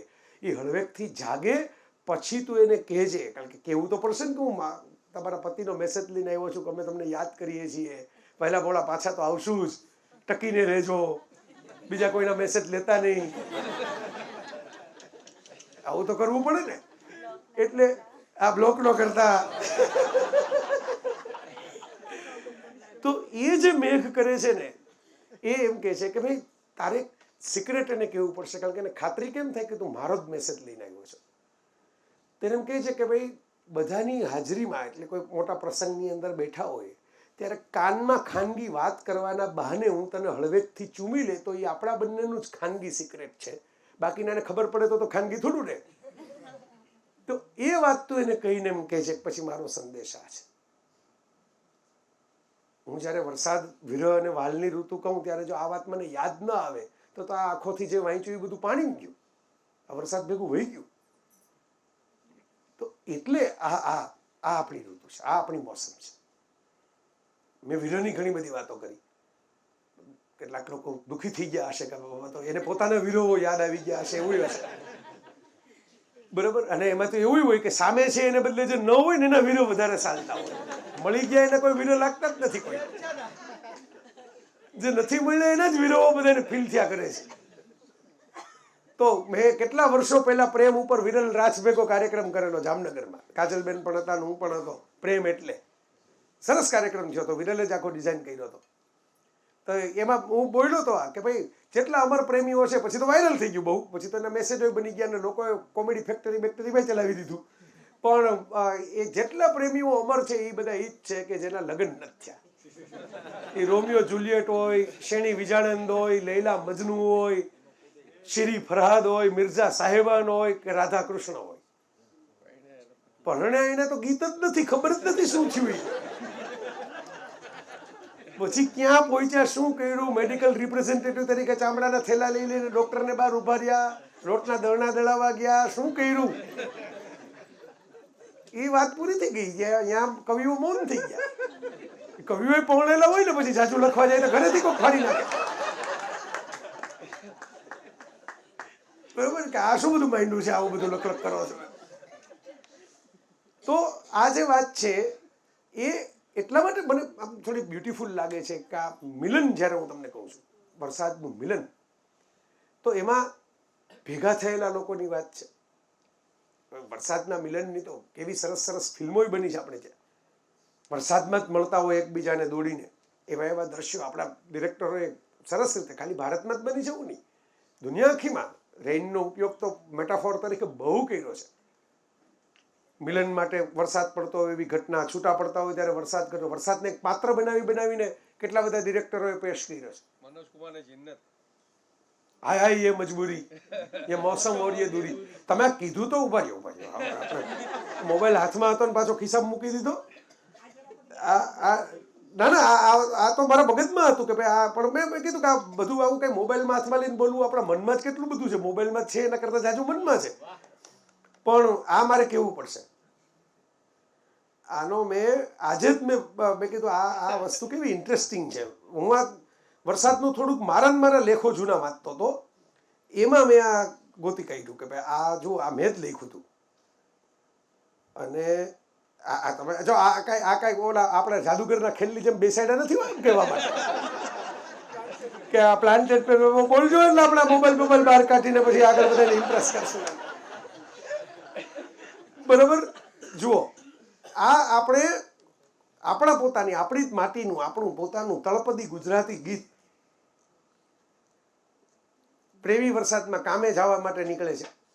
બરાબર. આ તેરી 2 ટકિયા કી નોકરી મેરા લાખો કા સાવન જાય. બરાબર. આભમાં ઝીણી જબુકે વીજળી રે, ઝીણા ઝરમર વરસે ગુલાબી. ગુલાબી એટલે પાછો ડાર્લિંગ. ગુલાબી એટલે ગુલાબી કલર નહીં, વ્યક્તિને ગુલાબી કહેવામાં આવ્યો છે. ગુલાબી કેમ કરી જાશો ચાકરી રે, તમને વાલી તમારી ચાકરી એટલે તમારી જોબ, અને અમને વાલો અમારો જીવ. અમારો જીવ એટલે તમે ભેગા પલળો અમારી એમ.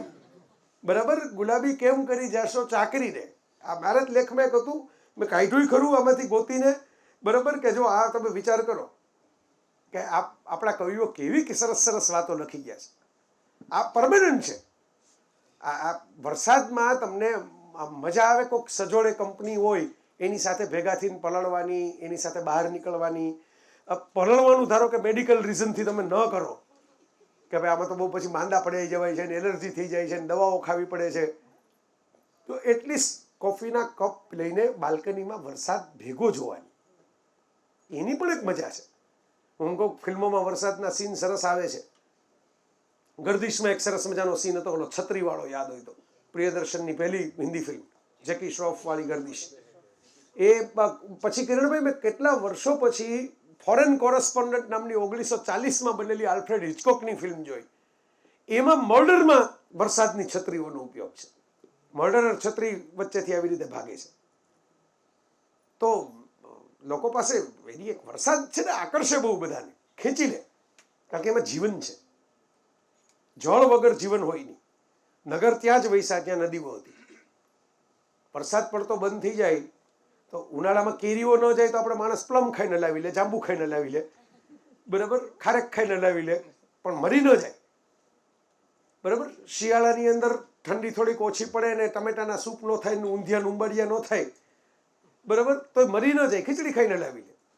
પણ પાણી વગર કેવી રીતે ચલાવી લે? એટલે વરસાદ જીવન સાથે જોડાયેલો છે, એટલે ખેંચે બહુ બધાને. એટલે મેં આમ જ હું મારા લેખોમાંથી કેટલીક કવિતાઓ જ ભેગું કરતો હતો વરસાદ માટે. પછી વળી મને એમ થયું કે આટલી બધી કવિતાનું બોમ્બાર્ડમેન્ટ કરશું તો બધા પછી બેભાન થઈ જશે, એટલે બીજી વાર આવશે જ નહીં કે આ તો આ ભાઈ તો આપણા એ પોતે જ એટલા વરસી પડે છે પછી ઘરે જવા જેવા જ આપણે રહેતા નથી. એટલે એ પડતું મૂક્યો એજન્ડા, ચિંતા કરતા નહીં. હમણાં હું તમને ઘરે જવા માટે 10-12 મિનિટમાં છોડીએ મૂકીશ. પણ અમે આ પ્રયોગ કર્યો તો મેં તુષારને કીધું હતું ફોનમાં, મેં કીધું આપણે જનરલી અમદાવાદમાં પ્રોગ્રામ રાખી સાંજે રાખીએ છીએ, પછી બધા ઘરે જઈને જમી આવે. આજે આપણે પ્રયોગ કરીએ કે ભાઈ ચાલો બીજે દિવસે રવિવાર છે એટલે હિંમત કરી નાખીએ કે ભાઈ બધા આવે છે રાતના, બેસી આવી વાતો સાંભળે. કારણ કે આ વાત રાત સિવાય મજા આવે નહીં કરવાની. આ બપોરે 3 વાગે હું કરતો હોત કેવી લાગે તમે? એમાં ગુલાબી કલરનો શેડ જ ફરી જાય આખે આખે. હા, એ સુવાવાળું જ હોય, એમાં પ્રશ્ન જ નથી. એમાં તમારે હવે રજનીકુમાર પંડ્યા તો રાજકોટ છોડી દીધું એને ઘણો સમય થઈ ગયા પછી એ લેખે રાખતા કે બપોરે 2 થી 4 કોઈએ આવવું નહીં. પોસ્ટકાર્ડમાં સિક્કો જ બનાવ્યો હતો, એટલે સિક્કો જ મારીને પોસ્ટકાર્ડ લખે તમને. એટલે કોઈક નોર્મલ વગર તું આવે જ નહીં ત્યાં બપોરે 2 થી 4 વચ્ચે. એટલે એ જે છે એ ઇમ્પોર્ટન્ટ છે. પણ વાત એ છે, કારણ કે આમાં જો આ ખુલ્લું ને તો પછી કેટલું બધું મને મગજમાં આવે. બહાદુર શાહ ઝફર, 2 ગજ જમીન મિલી કૂચે યાર મેં, એમની એક પંક્તિ સાંભળો, ઇન હસરતો સે કહ દો કहीं ઓર જાકે બસે, ઇતની જગહ કહાં હૈ દિલે દાગદાર में. ઈચ્છાઓ એટલી બધી છે, જો ઓલી હજારો ખ્વાહિશે ઇતની હર ખ્વાહિશ પે દમ નીકળે એની સાથે કનેક્ટ થાય એવું છે કે ક્યાંક બીજે છે ભાઈ આટલી બધી ઈચ્છા, હવે અમારી દિલમાં હવે જગ્યા જ નથી આટલી બધી ઈચ્છાને સમાવવાની. તો આ એવું છે કે એટલી બધી કવિતાઓ છે, એટલી બધું સરસ સરસ વાતો છે વરસાદની. પણ વરસાદી મિલન એની એક પોતાની મજા છે. ડેર ડેવિલ નામનું એક મૂવી આવ્યું હતું, પાછળથી ડેર ડેવિલની સિરીઝ આવી, પણ આ જૂનું ડેર ડેવિલ, બેન એફ્લેક જેમાં ડેર ડેવિલ બન્યો હતો એ. અને એમાં બ્લાઇન્ડ છે, તમને ખબર હશે, બરાબર? આમાંથી છે કોઈ એવા આમ શોખીનો બધા કોમિક્સ બોમિક્સના? યસ, હા, જો જાગ્રતે હાથ ઊંચો કર્યો તરત. જાગ્રત એમ કે અમે છીએ હો, હજી અભી હમ જિંદા હૈ. તો એમાં બહુ જ સરસ વાત છે કે એ જે હિરોઈનનું પાત્ર અત્યારે તો ભૂલાઈ ગયું કે જેસિકા કે જે ઉપર લગભગ નામ જેનિફર, બરાબર, એણે કહ્યું હતું. એ જેનિફર જે છે એ વરસાદમાં પલળે છે અને એના શરીર ઉપર જે ટીપા પડે છે ને એના સાઉન્ડના આધારે એની આકૃતિ પેલો ફ્રેમ કરે છે. કારણ કે એ તો બ્લાઇન્ડ છે એટલે એને તો દેખાય નહીં કે આ સ્ત્રી કેવી છે, પણ એના શરીર ઉપર પાણીના ટીપા પડે એના આધારે કે આના વાળ આવા હશે, કારણ કે અહીં આવો અવાજ આવે છે, અહીંયા કાન આવા હશે, આ ખભા આવા હશે, એની આકૃતિ આખી મનમાં બનાવે છે. વરસાદના મિલન આવા ક્રિએટિવ જિલ્લાના છે સર્જકોના મનમાં. અને સર્જકોને મૂકો તડકે, આપણે કાંઈ વાંધો નહીં, ભલે અમે સર્જક રહીએ, અમને તડકે નાખો. એકચ્યુઅલી એ વરસાદ પડે એટલે લોકોના પોતપોતાના મિલનની એક ભાવના તો હોય જ છે, પોતાના ગમતી વ્યક્તિઓ સાથેના. જરૂરી નથી કે પ્રિયતમ, સૌથી વધારે પ્રિયતમ ને પ્રેમિકાના જ વાતો થઈ છે, પણ વરસાદ વાલની ઋતુ છે, કારણ કે વાલ છલકાય. પેલો મેં શાયર તો નહીં મગર એ હસી તુજકો દેખા તો અમે શાયરી આગે, એમ શાયરો પેદા થાય વરસાદમાં. અચાનક વરસાદ પડતો હોય એની બધાને મોજ આવવા માંડે, પછી શાયરીઓ ફટકારવા માંડે. મેં પોતે લખેલી છે ને, મેં પોતે લખેલી છે. પછી આવું કોલમનિસ્ટ હોવાના ફાયદા એ થાય કે આપણે લખેલું કંઈક છપાય, બરોબર? તો મેં એકવાર એક ટાઇટલની અંદર મૂકેલું. જી તુષાર, રૂચન કહેતો હતો. અરે ઓહો, ફોટો મારે તો ઠીક. મેં કીધું ક્યાં સે ક્યાં કોમ્યુનિકેશન હો રહા હૈ.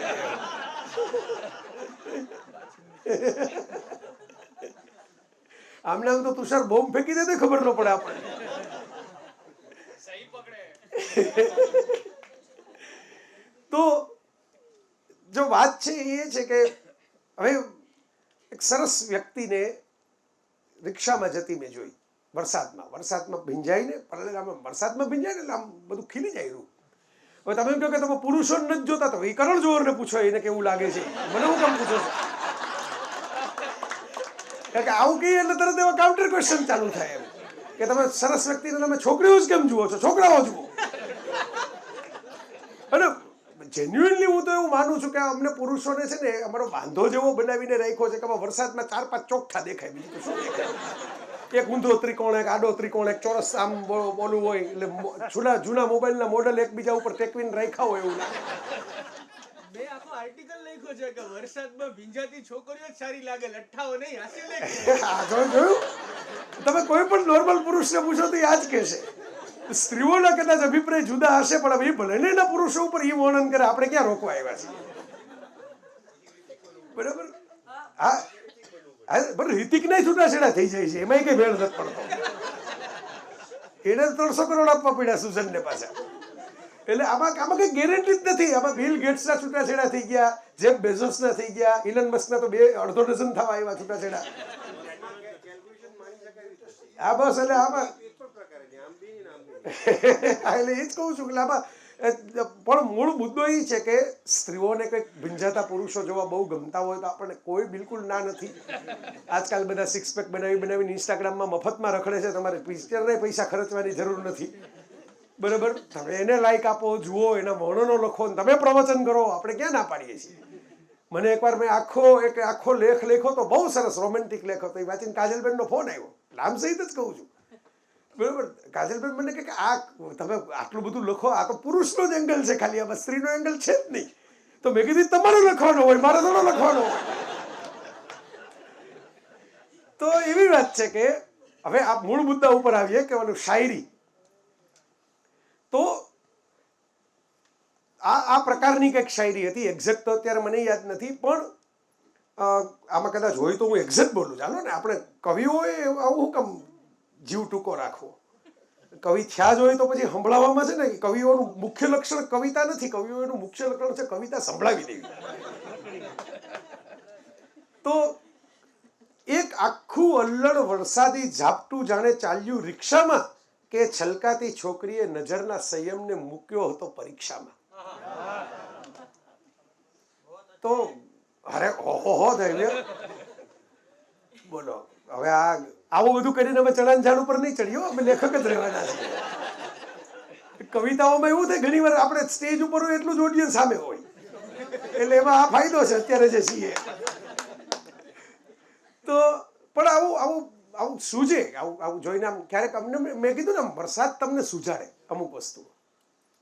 તો એક ખંજનવાળી છોકરીને વરસાદમાં પલળતી જોઈને મેં એકવાર લખ્યું હતું કે ભાઈ આ જે ગાલના ખાડામાં જે પાણીનું ટીપું પડ્યું, ઈ ડેમના દરવાજા કેમ ખોલવા? કે ને વરસાદ પડે ને ડેમના દરવાજા ખુલે, ડેમના દરવાજા ખુલે, તો આ ડેમના દરવાજા કેમ ખોલવા? જી, बरसात की मजा चाहती हो तो देखो मेरी आंखों में, वो हर साल बरसता है, ये हर रोज बरसती है. क्या बात है, वाह वाह वाह वाह वाह, क्या बात है, वाह, મજા આવી ગઈ. હમણાં 12 વાગવા દે, મુશાયરો ચાલુ થઈ જાય.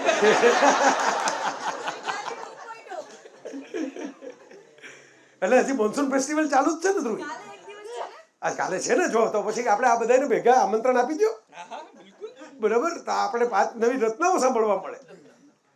તો વાત એ છે કે મેં કહ્યું એમ કે ભાઈ તમે વરસાદની અંદર એ તમારી અંદરનું વહાલ એમને અમથું ઉમટવા લાગે.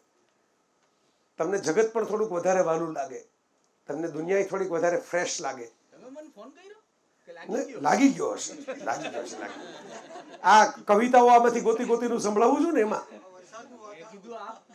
ના, આવા ખાનગી સિક્રેટ કોડેડ મેસેજ આપણે આપતા નથી.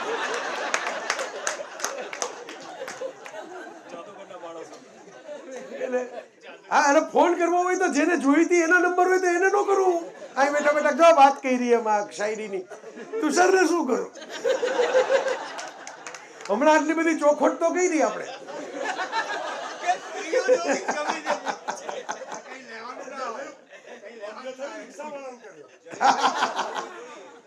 એટલે રિક્ષાવાળાઓમાં તો અમે જોયું છે કે આપણે ઉભા હોય ને તો આપણને ન લઈ જાય.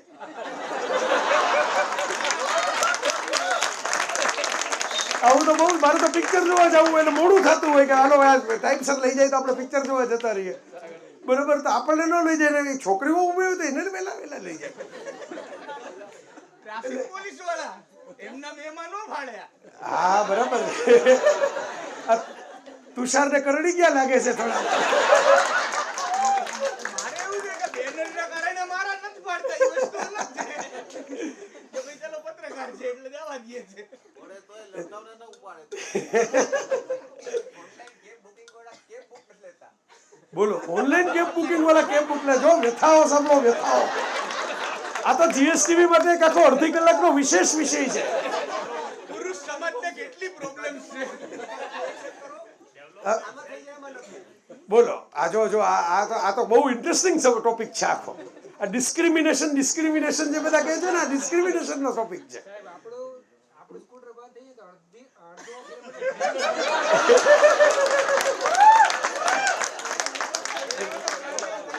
અરે ગેરેજ આખું આવી જાય છે તમે શું વાત કરો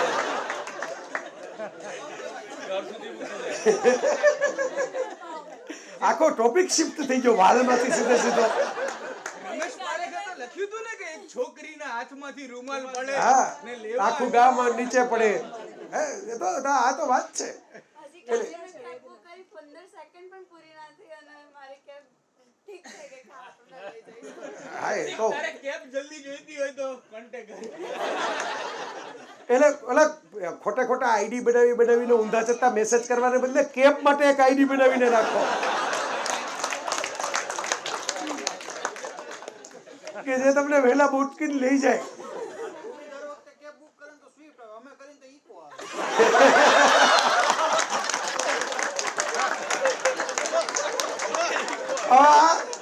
ઓલા જૂના જમાનામાં મુકાબલા એ કવાલી થતા તમને ખબર હોય આ બાજુ પુરુષો બેઠા હોય ને આ બાજુ સ્ત્રીઓ બેઠી હોય ને આપણા પિક્ચરમાં એવા સીન બહુ આવતા મુકાબલાના ઓલા હાથમાં રૂમાલ બાંધીને આ એક કવાલી મુકાબલા કરવા જેવો છે આ ગઈકાલે જ આવું થયું એક છોકરીનું એક્ટિવા હું રોડ ઉપર જ આવતો હતો 8 થી 10 જણા આવી ગયા ટીચર એક કાકા નહોતા મેં ધક્કો મારીને મોકલી આ બધા દાજેલા જ છે હા એટલે વરસાદમાં દાજેલા ક્યાં વાત હે વાહ ભાઈ વાહ તો આપણે બેક ટુ ધ ટ્રેક બરાબર સ્ત્રીઓએ પુરુષોએ રહેવાનું ભેગા જ છે આ 7.5 અબજમાં એટલે આપણે ટ્રમ્પની જેમ સીઝ ફાયર કરાવવામાં ધ્યાન આપવું વોર કરાવવામાં બહુ ધ્યાન ન આપવું તો ભેગા જ રહેવાનું છે એટલે હવે બીજું તો શું થાય પુરુષો મને ખબર છે હું પુરુષ છું ને પણ પુરુષો જ હોય છે રિક્ષાવાળા અંકલ રહ્યા ને એ એવું કે બેન તમે બેસી જાઓ એ ભાઈને રહેવા દો એ વિવાદિત પુરુષો ઊભો કરે છે હા એટલે પુરુષ શું કરે બે બીજો ત્યાં ઊભો જ રહે પછી સાહેબ કાલા વેચાવાળો લેખ લખી જ નાખો હવે પણ એટલે આમાં પુરુષો હું તો પુરુષ છું એટલે એટલું સમજુ પુરુષો સ્વીકારી લે કે આટલું તો સહન કરવું પડે બરાબર મળવા માટે લોકો વરસાદમાં એમને ઊભા રહે છે આમ બિચારા પલળતા કોઈ નોંધણી નાખ્યા વગરના પસાર થઈ જાય વાલ કરતા ટાલ પડી જાય આખી માથે કોઈ વાલ કરે નહીં એવું થાય તોય પુરુષો ફરિયાદ નથી કરતા હવે એ છે આખી પૃથ્વી ઉપર ચેતન ભગતે એની એક નોવેલમાં એકવાર એવું લખેલું કે આખી પૃથ્વી ઉપર દરિયાઈ ઘોડો સી હોર્સ એને બાદ કરતા તમામ જગ્યાએ પુરુષ એટલે નરે માદાને રીઝવવી પડે એટલે મોડે કળા કરીને નૃત્ય કરવું પડે સુગરી કે દરજીડાએ માળો બનાવવો પડે સિંહે ઓલી કેશવાળી આમ ફુલાવીને હુંકારા કરવા પડે ને ગર્જના કરવી પડે બરાબર બધે આખી સજીવ સૃષ્ટિમાં ધારો છે એકલા માણસોનો શું કામ તમારે સિંગલ આઉટ કરવા સજીવ સૃષ્ટિમાં છે ટહુકા કરવા ટહુકા તમે જે કરો કોયલ ટહુકી કોયલ ટહુકીઓ છે એ નર કોયલના ટહુકા હોય છે બરાબર આ તો સાદી જનરલ નોલેજની વાત છે એટલે હવે પરમાત્માની ડિઝાઇન છે એમાં આપણાથી કંઈ બહુ થશે નહીં સ્વીકાર ભાવ ને સાક્ષી ભાવ રાખીને આપણે જતું કરવું ઉપરવાળાએ ડિઝાઇન જ કરી છે તમારે રીઝવવાના છે અને એના માટે સાયન્ટિફિક એક્સપ્લેનેશન એવું છે કે ભાઈ સ્ત્રીએ તમારું ઘર ચલાવવાનું સ્ત્રીએ તમારા બાળકને જન્મ આપવાનો એટલે સિલેક્શન એની પાસે હોવું જોઈએ તમે કોણ સિલેક્ટ કરવાવાળા હા તો બેસ્ટ ડીએનએ ગોતે યસ પણ મૂળ મુદ્દા ઉપર પાછા ક્યારના 10 મિનિટથી આટા મારીએ છીએ કેબમાં એટલે કેબમાંથી ઉતરી જાય હવે વરસાદમાં દરવાજો ખોલી રહ્યા થોડાક પલળી લઈએ તો મૂળ મુદ્દો એ છે કે વરસાદી વહાલ જે છે એ વહાલ વરસાદ વિરહની ઋતુ છે એની સાયકોલોજીકલ ઇમ્પેક્ટ છે એમ વરસાદમાં તમારું મૂડ એલિવેટ થાય ચિત્ત પ્રસન્ન થાય આપણે જેને કહીએ ને પ્રિય મોરારી બાપુ પાસેથી શીખવા જેવો એક શબ્દ છે પ્રસન્નતા પ્રસન્નતા રહેવી જોઈએ. શ્વાસ કોના કેટલા ચાલે એ આપણને ખબર નથી, મને ખબર નથી, તમને ખબર નથી, કોઈ આમાં ગેરંટી આપી શકે એમ નથી. પણ સુનિલભાઈ, જ્યાં ચાલે ત્યાં લગી પ્રસન્ન હોવું જોઈએ, એ ત્યાં લગી વાંધો ના આવવો જોઈએ, ત્યાં લગી મોજ હોવી જોઈએ. તો પ્રસન્નતા તો હોસ્પિટલની પથારીમાં પણ રહી શકે, કરવાવાળાઓને મેં જોયા છે કે એમાં બેઠા બેઠા ગીતો ગાતા હોય. તો એ પ્રસન્નતા જે છે ને એ વરસાદ છે. વરસાદ પડે એટલે એક સાયકોલોજીકલ એવું કહે છે કે ભાઈ તમને ઊંઘ આવે એના માટેની એક આખી ડિઝાઇન જો તમે ડિઝાઇન કરો તૈયાર, તો પાણી ટપકતું હોય કે ભાઈ 4-5 એવા ફેક્ટર છે કે તમને કોઈ પૈસા નથી ખર્ચવાના, દવાઈ નથી ખાવાની, એક બ્લેકઆઉટ કરો એવું છે કે ભાઈ અંધારું થોડુંક કરી નાખો રૂમમાં સૂતી વખતે, લાઇટો ચાલુ ન રાખો. પછી એ છે કે ભાઈ છેલ્લી ઘડીએ કંઈ ખાવ નહીં, સુવાના થોડા કલાક પહેલાં જે ખાવું હોય એ ખાઈ લો. તમે ડૉક્ટર છો, તમને ખબર જ હશે આ બધી, કારણ કે આ બધી મેડિકલ એડવાઇસ. પછી કંઈ સ્ક્રીન ન જુઓ, સૂતા પહેલાં તમે સ્ક્રીન ન જુઓ, મ્યુઝિક સાંભળવું હોય તો મ્યુઝિક સાંભળો પણ સ્ક્રીન ન જુઓ. બરાબર? હવે તો એવી જનરેશન આવી કે જેને એમ જ કહેવું પડે વાંચો, એટલે આમ જ સૂઈ જાય 2 પાના વાંચીને. ઓહો હો, વાંચો, આટલું બધું કેમ વંચાય? આ તો પુસ્તક છે, આમાં તો 250 પાના છે. એટલે કમસે કમ 250 પાનાનું પુસ્તક આપો તો 125 રાત લગી નિંદર આવે એને, રોજ 1-1 પાનું જોઈને. તો એ બધામાં એક આખી થેરેપી એવી છે, મારી બેનનું ખોટું મને કરેક્ટ કરજો, કે પાણી પડવાનો અવાજ સાંભળો, પાણીમાં પણ એવો અવાજ સાંભળો, સ્પેસિફિકલી કહો તો. એટલે નીચે પાણીનું પાત્ર હોય ને ઉપર આના મશીન આવે છે રીતસરના આવા કે ટપ ટપ ટપ ટપ એપ આવે છે. યસ, કે તમે એમાં ચાલુ કરી દો તો એનું મ્યુઝિક ચાલે રાખે એક ધારું. એટલે એ પાણી પડે એનો આમ ડપ ડપ ડપ પાણી તો જો એ હવે આમાં કેવું છે કે વરસાદ તો વરસતો જ હોય છે. વહાલનો વરસાદ વરસાવવા માટે ઘણા બધી ચેતનાઓ હોય જ છે. મુશ્કેલી એ છે કે વરસાદ જો પથ્થર ઉપર પડે તો કંઈ ઉગે નહીં, ને માટી ઉપર પડે તો તરત લીલા અંકુરો ફૂટી નીકળે. યસ, એટલે મૂળ જીસસ ક્રાઇસ્ટે એક વખત કીધેલું કે ભાઈ હું તો દાણા વેરવા માટે આવ્યો છું. કેટલાક દાણા કબૂતરો ચણી જશે, કેટલાક દાણા છે એ પથ્થરો ઉપર પડ્યા રહેશે, કેટલાક દાણા છે એ જમીનની અંદર જશે, અને એ વખતે જો વરસાદ આવશે તો એ દાણા ઉગશે. એના ઉપરથી મકરંદભાઈએ ગુજરાતીમાં આખું કાવ્ય રાખ્યું છે, વેર્યાતા બીજ મેં તો છૂટા હાથે, પછી વાદળ જાણે અને વસુંધરા. મારું કામ તો બીજ વેરવાનું છે, પછી વાદળ જાણે અને વસુંધરા. આ જે વાત છે એ વાલ કે તમે વરસો જ છો, વરસવામાં કંઈ તમારે કરવું નહીં, વરસવામાં કોઈ ભેદભાવ રાખવો નહીં. વરસાદ કોઈ દિવસ ભેદભાવ નથી રાખતો. હવે જેવી તમારી સપાટી, જેવી તમારી મરજી, કોક પલળે, કોક ન પલળે, કોક પતરું લઈને બેઠા હોય, કોક કાગળ લઈને બેઠા હોય, કોક કાચ લઈને બેઠા હોય, જેવી તમારી સપાટી. વરસાદ એમ નહીં કે હું અહીં વધારે વરસીશ, આ કાચ છે એમાં હું જરાક વધારે ટીપા આપું અને આમાં ઓછા.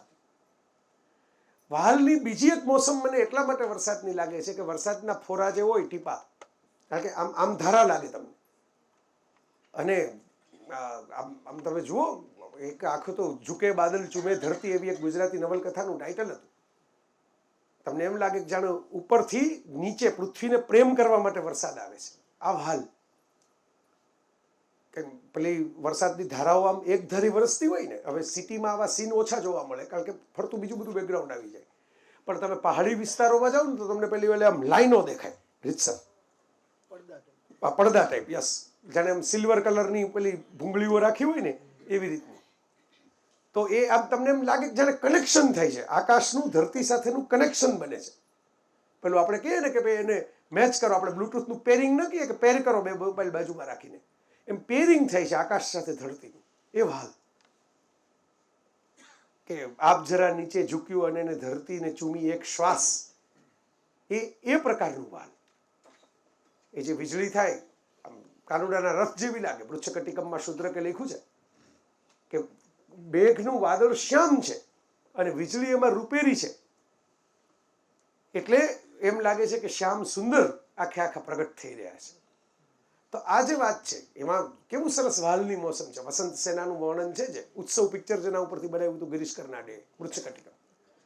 તો વસંત સેના ચારુદત્તને મળવા માટે જાય છે અને વીજળીને થોડા ઉપાલમ પણ આપે છે કે તું બહુ ચમકી ચમકીને મને ડરાવતી નહીં, પણ જે પોતાના પ્રેમીને મળવા માટે જે નીકળી હોય સ્ત્રીને મોસમ ડરાવી નથી શકતી, કારણ કે એની અંદર મોસમ વરસતી હોય છે.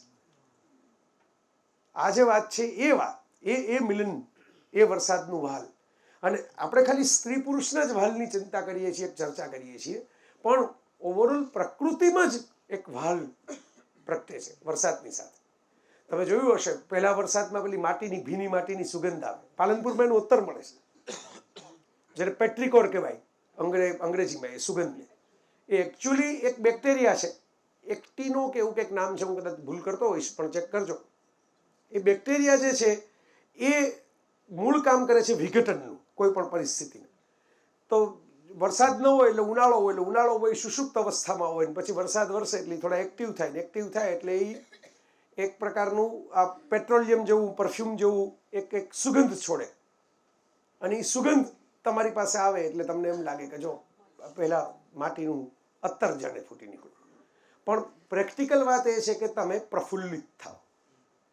હવે આપણા ઉપર છે, જો વરસાદ કાદવે લઈ આવે ને વરસાદ પાંખવાળા મંકોડાઈ લઈ આવે, બરાબર, અને વરસાદ હમણાં આપણે જેટલી સરસ મજાની રસિક રોમેન્ટિક વાત કરી બધું લઈ આવે. હવે તમારે કઈ મેમરી સ્ટોર કરીને સેવ કરવી છે એ તો આપણા હાથમાં છે, એ કોઈ પારકાના હાથમાં છે જ નહીં. યસ, ભીંજાવવું કે પલળવું, બરાબર. અને આપણે તો ગુજરાતી તરીકે આનંદ એ થાય કે મૂળ ટાગોરે લખ્યું 9 વર્ષ, તો એના કરતાં વધારે ગુજરાતે ગાયું એ ગીત, મન મોર બની થનગાટ કરે, મન મોર બની થનગાટ કરે. એટલે ગુજરાતનું રાજ્ય ગીત ગણો ને તો એ આ છે, બરાબર. પેલું એટલું બધું તો ગાય જ છીએ આપણે, જય જય ગરવી ગુજરાત ને ગુજરાત મોરી મોરી રે ને એવું બધું તો ગાય જ છીએ. પણ એકચ્યુઅલી આમ ગુજરાતીઓ ડોલવા માંડે, એક કસુંબીનો રંગ, બરાબર, બે સાથે મેઘાણી સંકળાયેલા, અને બીજું આ એ એવું છે કે આમ ગુજરાતીઓને ડોલાવી દે. એટલે આજે મનમોર બની થનગાટ કરી એમાં પણ આ ભાલ વરસે છે. એની અમુક પંક્તિઓ તો કોઈ ગાતું જ નથી, આપણે ત્યાં ગવાતી નથી, કારણ કે એ પંક્તિઓ ગાવ સમજાવવી પડે. એ સમજાવવી પછી જરાક જોખમી છે, કારણ કે પછી મોરે મોરા આવી જાય બધા સમજાવવા જાય, કારણ કે એમાં તો પછી એક આખું સ્ટાન્ઝા જે છે કે પેલી કન્યા ઉપર છે, એના વાળ લેરાય છે પવનની અંદર, ચાકમચૂર બે ઉર ને 2 કપોતની નીલ કપોતની પાંખ ને આ મેના ઉપર લેખ લખેલો છે, પ્રેમરંગ પુસ્તકમાં છે. એટલે ઈ સ્ટાન્ઝા કોઈ ગાતું નથી, તમે જોઈ લો, કારણ કે ઈ સ્ટાન્ઝા એ પોતે પેલા ગુજરાતી કરીને વાંચ્યો હોય પછી એમ થાય કે ના ના ના આ તો કેમ ગવાય. ટાગોર જેવા કવિ કે જેવા તેવા માણસે નથી લખ્યું, નોબેલ પ્રાઇઝ વિનર પોએટની કવિતા, એને લખવામાં સંકોચ નથી થયો. ઝવેરચંદ મેઘાણી જેણે આખી સૌરાષ્ટ્રી રસધાર લખી, 16થી 12 લખ્યા, 70% ગુજરાતી ફિલ્મો અને 80% ડાયરા હજી જે કન્ટેન્ટ ઉપર ચાલે છે, એ જે માણસે એકલા હાથે બેસીને યુનિવર્સિટીની 10 યુનિવર્સિટીની 100 યુનિવર્સિટી જેટલું કામ કરીને આપ્યું, એને અનુવાદ કરવામાં સંકોચ નથી થયો. પણ આપણને સાંભળવામાં બોલવામાં સંકોચ થાય છે. આ ઓલો જે રેઇનકોટ જે ઉદયન ઠક્કર કહેતા હતા ને, એ જે આપણે સાંભળતા પહેલા જ ચડાવી લઈએ છીએ કોઈ પણ આપણા મન. તો ભીંજાવાની મોસમ એ છે કે તમે સાહિત્યના સ્પર્શમાં ભીંજાઓ, કળાના સ્પર્શમાં ભીંજાઓ. આજની છેલ્લી વાત મારે જે તમારી સામે મૂકવી છે એ આ છે કે જો ભીંજાવાનું હોય તો આ થોડાક સ્પર્શ લ્યો. હું હમણાં જ કહેતો હતો કે ભાઈ એગ્રેશન જે સમાજમાં વધે છે કે વાયોલન્સ વધે છે, એના 1000 કારણો છે. હું એમ નથી કહેતો કે એક જ કારણ છે, પણ એનું એક મહત્વનું કારણ એ પણ છે કે આપણે એજ્યુકેશનમાંથી દિવસે દિવસે આર્ટને સાઇડ ટ્રેક કરતા જઈએ છીએ. આર્ટ્સ એ તો ટાઈમપાસ કરવાની કોલેજ, લગ્ન ન થાય ત્યાં લગી આર્ટ્સમાં ભણવાનું, આ એક સામાન્ય માનસિકતા છે. આ કલાશ્રુતિ હવે બનાવી શું કામ? શ્રેયસભાઈએ શું કામ રસ લીધો આ વસ્તુ એસ્ટાબ્લિશ કરવામાં? તો એનું મુખ્ય કારણ એ છે કે થોડોક કલાનો સ્પર્શ હોવો જોઈએ. જો આમાં કંઈ બીજી વાતો થતી જ નથી, માત્ર કલા. તમે જોયો ને વિડીયો ઝલકનો કે ભાઈ શું શું કર્યું હાઇલાઇટ્સમાં, ક્રિએટિવિટી, આર્ટ, લિટરેચર. આ તો આપણે તો નથી વ્યાયામના શિક્ષકો ભરતી પૂરા થતા તો ચિત્રના અને સંગીતના નહીં તો કેદી થાય. એના ક્લાસમાં બેસે કોણ? હવે તો એ મુશ્કેલી થઈ ગઈ, કારણ કે એના માર્ક નથી, એને એડમિશન ન મળે, એનાથી કરિયર ન બને. કરિયર ન બને તો કોણ સાંભળવા બેસવા જોવા બેસે? એટલે એ આખી સિસ્ટમ જ ગ્રેજ્યુઅલી નીકળતી જાય છે કે સારી કવિતાઓ સાંભળો, સારું સંગીત સાંભળો, સારી કળાનો સ્પર્શ લો. એ પણ એક વરસાદ છે, આ પણ વહાલનો વરસાદ છે. તો જ્યારે જ્યારે વરસાદની તમે મોસમમાંથી પસાર થતા હો, મેં તમારા માટે 1-2 નાની નાની રચનાઓ ગોતીને રાખી. સમયનો અભાવ છે મને ખબર છે, એટલે હું બધી નહીં સંભળાવું હવે. પણ હા, એટલે જીવદયામાં માનવું એ પણ બહુ મહત્વનો મુદ્દો છે. આજકાલ ટ્રેન્ડમાં છે જીવદયા, પર્યુષણ ચાલી રહ્યું છે એટલે આ 8 દિવસ તો જીવદયા સિવાય બીજી ખરેખર વાત જ ન કરાય. એમાં હું આવી પ્રચંડ હિંસા કરું કે કેલેન્ડર બદલાઈ જાય ત્યાં લગી તમને બેસાડું એટલે હું બેસાડીશ કરો, પણ કેલેન્ડર નહીં બદલાવો તો બસ. પણ ના ના, એટલે બીજી વાર આવે ને પાછા બધું એમ થાય કે કલાશ્રુતિમાં 9:30 વાળો પ્રોગ્રામ હોય ને 2 કલાક હાલે પછી એટલે જે પેલી છાપ પાડો એ સિક્વલમાં નડે આપણને. પેલો ભાગ નબળો બન્યો હોય બીજો ભાગ બને જ નહીં, બને તો ફ્લોપ જાય. એટલે આ તમને ચોખવટ કરી દઉં, બીજા ભાગમાં આપણે એવું નહીં કરીએ. આ તો વરસાદ હતો ને એટલે જરા છલકાઈ ગયું. વરસાદને થોડું એમ કહેવાય કે અત્યારે આટલો આવજે ને અત્યારે આટલો આવજે ને હમણાં આવતો નહીં ને, એ તો મન પડે ત્યારે આવે ને મન પડે ત્યારે બંધ થાય. એટલે થોડું એવું થાય અને એને આપણે આવકારો આપીએ તો એ મીઠું લાગે નહીં. એટલે આપણે એ આવકારા સાથે હું તમને એક મને ગમતી કવિતા વરસાદની સંભળાવી દઉં. કારણ કે એટલી બધી સરસ વાતો છે આપણી પાસે એ વરસાદને લગતી. હું લઈ આવ્યો હતો કે ભાઈ એક આખું સાઉન્ડ વરસાદનો, પણ એ અત્યારે નહીં કહું, પણ તમને ખાલી એક કહી દઉં છું, તમે ઘરે જઈને આ લેસન કરજો કે રાતના મધરાતના વરસાદ આવે ને એ આંખોથી ન તમે ચેક કરી શકો, કારણ કે અંધારું હોય બહાર. તમે કદાચ બાલ્કનીની જાઓ કે બારી ખોલો તો તમને બહુ દેખાય નહીં.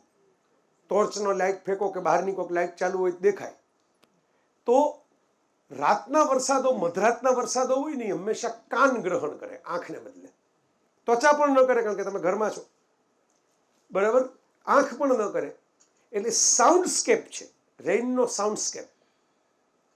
અને એકવાર તમને ખબર હોય તો પંડિત શિવકુમાર શર્માએ આખું એક મ્યુઝિક કમ્પોઝ કરેલું સંતૂરના જોડે કે ભાઈ વરસાદના ટીપા પડતા હોય એના આધારે સંતૂર વાગતું હોય. તમને એમ જ લાગે કે જો વરસાદ જ પડે છે આ સંતૂર તમે સાંભળો એટલે આ પણ એક વહાલ છે. પણ જે કવિતા મારે તમને સંભળાવવી છે એ બહુ મજાની કવિતા છે અને રમેશ પારેખે લખેલી છે. પણ રમેશ પારેખ વરસાદી કવિ, વરસાદી મોસમના કવિ. કોણ વરસાદનું કદ જુએ છે, કોણ છાંટાના નિરખે ઠઠારા. એમ શબ્દો જુઓ ને, ઠઠારો આમ તમે બોલો ને યાદ તમને ઠાઠ લાગે. હા, થોડુંક આમ સૂટ પહેર્યું હોય માણસ કેમ આમ ટટ્ટાર થઈ જાય એવું થઈ જાય ઠઠારા. કોણ જુએ રેલાની દાનત, કોણ જાણે ઝીણા મુંજારા. આ તે ચોમાસું છે કે જુલમ છે, અમને વાગે છે ઘોંઘાટ વસમો. પડતો વરસાદ દાંડીને પેઠે, થઈ જતા સર્વ માણસ નગારા. માણસને નગારા આમ તડતડાટ વરસાદના છાંટા પડે. એક વરસાદના અર્થ થતા છાપડે છાપડે સાવ નોખા. ક્યાંક કહેવાય એને અડપલા, ક્યાંક કહેવાય એને તીખારા. હોત એવી ખબર છે કે આ તો માત્ર છાંટા નથી કઈ નાણું, તો વરસાદથી આવી રીતે વ્યર્થ ભરીએ શું કરવા પટારા. અદ્ભુત વાતો છે. તો બહુ આમ કવિતા લાંબી છે, હું અત્યારે અટકાવું છું. મેં કીધું ને પર્યુષણ ચાલે છે, જીવદયાના ધ્યાનમાં રાખીને આટલું આપણે વરસાદ ટૂંકાવીએ. પણ આ મોસમ એવી છે કે મને પોતાને તો કાયમ ગમે જ છે આના વિશે વાતો કરવી. મેં તો આ ચેરમેન તરીકે બીજા કોઈ ગેરલાભો નથી લીધા આ સંસ્થામાં. જેને જે રમવું હોય એમ રમવા માટે મોકળું મેદાન આપ્યું છે, પણ એક લીધો કે ચાલો આ વિષય ઉપર બીજું કોણ બોલવા દેશે આપણને. એટલે આપણે દલા તરવાડીની જેમ રીંગણા લઉં 2-4 તો કે લ્યો ને 10-12. એટલે મેં પૂછો આનંદને, મેં કીધું મોન્સૂન ફેસ્ટિવલ ક્યારે છે? એટલે મને કહે કે આ તારીખે. મેં કીધું તો હું એક દી આવું છું રાતના વરસાદ ઉપર બોલવા માટે. પણ મારે તમારા બધાનો આભાર માનવો જોઈએ. મને આવી અપેક્ષા નહોતી કે આટલા બધા તમે વરસી પડવાના છો. હું તો રેડી જ હતો કે વરસવા માટે કે છેલ્લે 15-20 જણા હોય તો કેમેરા સામે જોઈને વરસી રાખશું કે આપણે પછી વિડીયોમાં બધા જોશે ઘરે બેસીને. હા, આ ટાઈમ માટે મેં કીધું મારી પાસે મજબૂરી છે. આ જ દિવસ છે ને આ જ ટાઈમ છે, નથી દિવસ વધારાનો, નથી ટાઈમ વધારાનો. પણ તમે બધા બહુ પ્રેમથી આવ્યા. કેટલાક એવા ચહેરાઓ છે કે જે તો કાયમ માટે મને પ્રેમ કરવા માટે આવે જ છે. કેટલાક એવા ચહેરાઓ છે કે જે મારા માટે સાવ પહેલી વખતને નવા છે. પણ આઈ હોપ કે એમને હું એટલો બધો નહીં નીડો હું જેટલો વરસાદ અત્યારે ઘરે જતી વખતે તમને નડશે. ખરેખર વરસાદ નથી નડતો, કોર્પોરેશન નડતું હોય છે આપણને. કારણ કે એ એટલી બધા મને ભૂવા અને ખાડા હમણાં તુષાર આ ન્યૂઝ કેમ છટકી ગયા લોકોના મગજમાંથી મને સમજાતું નથી. અજીત પવાર સાહેબની પોતાની એક પાછી બ્રાન્ડ છે બહુ આગવી, પણ એ સરકારો ફરી જાય પણ નાયબ મુખ્યમંત્રી ફરે નહીં. એટલે અજીત પવાર સાહેબ અત્યારે મહારાષ્ટ્રના નાયબ મુખ્યમંત્રી છે. હમણાં એમણે બધા કંઈક એમના વિભાગ જે છે એમના હાથ નીચે લગભગ PWD ટાઈપનો કોઈ એમાં બધાને ખખડાવ્યા એન્જિનિયરોને ભેગા કરીને. અને શું ખખડાવ્યા તમે જો ક્વોલિટીની અસર કેવી થાય માણસ ઉપર. હવે પવાર સાહેબ બધી રીતે પૂરા છે એ તો આપણે જાણીએ જ છીએ, બરાબર, ખાનદાની પરંપરા છે એમની તો ઘણી બધી. એટલે પવાર સાહેબને કાગળ મળ્યો એઝ એ મિનિસ્ટર, ગવર્મેન્ટને જે લખાયેલો હોય. શું કાગળ હતો કે અંગ્રેજો જ્યારે ભારતમાં હતા ત્યારે કોઈ કન્સ્ટ્રક્શન કરીને ગયા હતા, બ્રિજનું કે કઈ વસ્તુની તો અત્યારે હું ભૂલી ગયો, પણ કંઈક બ્રિજ કે કોઈ બિલ્ડિંગનું, એને 156 વર્ષ થયા, બરાબર. એટલે એટલે એનો કાગળ લખ્યો છે કે ભાઈ આ જે છે એ કન્સ્ટ્રક્શન અમે કર્યું છે એની જવાબદારી અત્યાર સુધી અમારી હતી. આ અમારી કંપનીએ આટલા વર્ષ પહેલાં આ કન્સ્ટ્રક્શન કરીને આપ્યું છે, એ હવે જે છે અમારી જવાબદારી રહેતી નથી, કારણ કે 156 વર્ષે આનું આયુષ્ય પૂરું થાય છે. અને હવે અમારી કંઈ આમાં લાગે વળગેની બાકી જો આમાં કંઈક પ્રોબ્લેમ થયો હોત તો તમે અમને અહીં બ્રિટન આવીને કહી શક્યા હોત કે ભાઈ આ પ્રોબ્લેમેટિક કેમ ડિઝાઇન કરી, આ કેમ આવું કામ કર્યું. એટલે 156 વર્ષે હવે અમને માફ કરજો કે હવે આમની જવાબદારી અમે લઈ શકતા નથી, હવે આવતા વખતથી તમારી રીતે આની જવાબદારી સંભાળજો. જો ઓલું સત્ય છે ને ભલભલા માણસને કેવું ખળભળ આવે. એટલે અજીત પવાર સાહેબે એ લેટર વાંચીને એમ જોયું કે ઓહો આ બહુ મોટી વાત છે. અને બાકીના બધાને ભેગા કરીને કીધું કે આમ એને જે કીધું આવું નહોતું કીધું, પણ હું કહું છું કે કોડાવ આમ કામ થાય, કોડાવ આ જુઓ આમ 156 વર્ષ લગી ટકવું જોઈએ તમારું કામ. આ કોડાવ છે એ છે મેં સૌરાષ્ટ્રમાંથી ઉચકીને ઉમેરી દીધું છે, એ તો બિચારાને એનો અર્થે ખબર નહીં હોય, બરાબર. પણ એ ટોનમાં એણે બધાને ભેગા કર્યા અને ન્યૂઝ બન્યા કે આ જુઓ 156 વર્ષ ચાલે. ભલે કહો કે સામે એમ નહીં કીધું હોય કે સાહેબ તમે તો આવું કહો માં 156 વર્ષ કેમ ચાલે એવું તો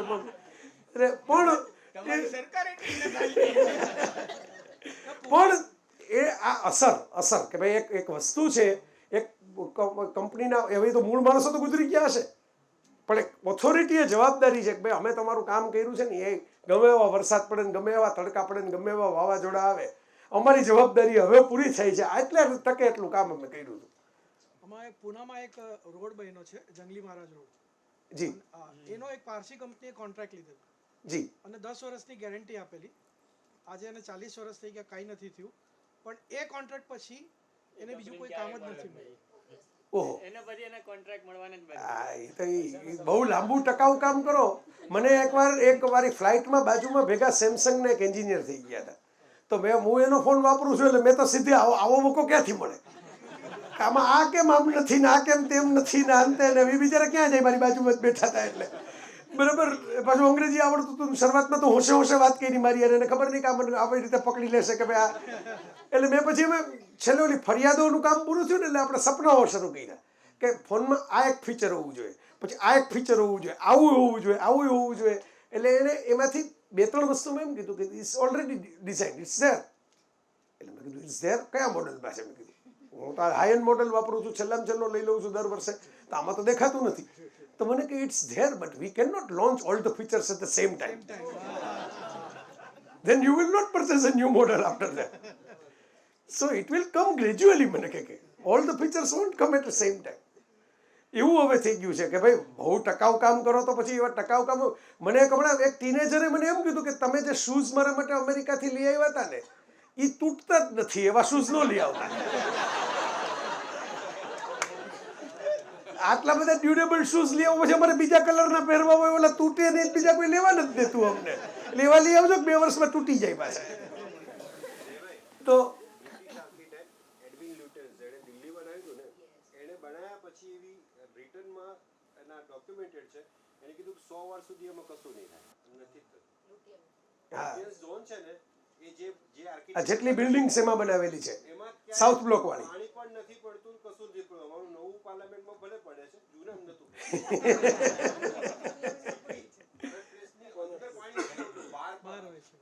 તો વડોદરા એનું બેસ્ટ એક્ઝામ્પલ છે.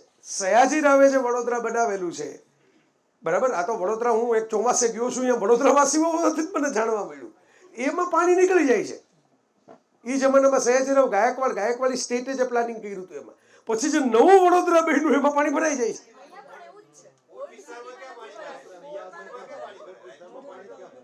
બરોબર. હા, લાઈવ રહેતો નથી એટલે નથી ખબર. વડોદરા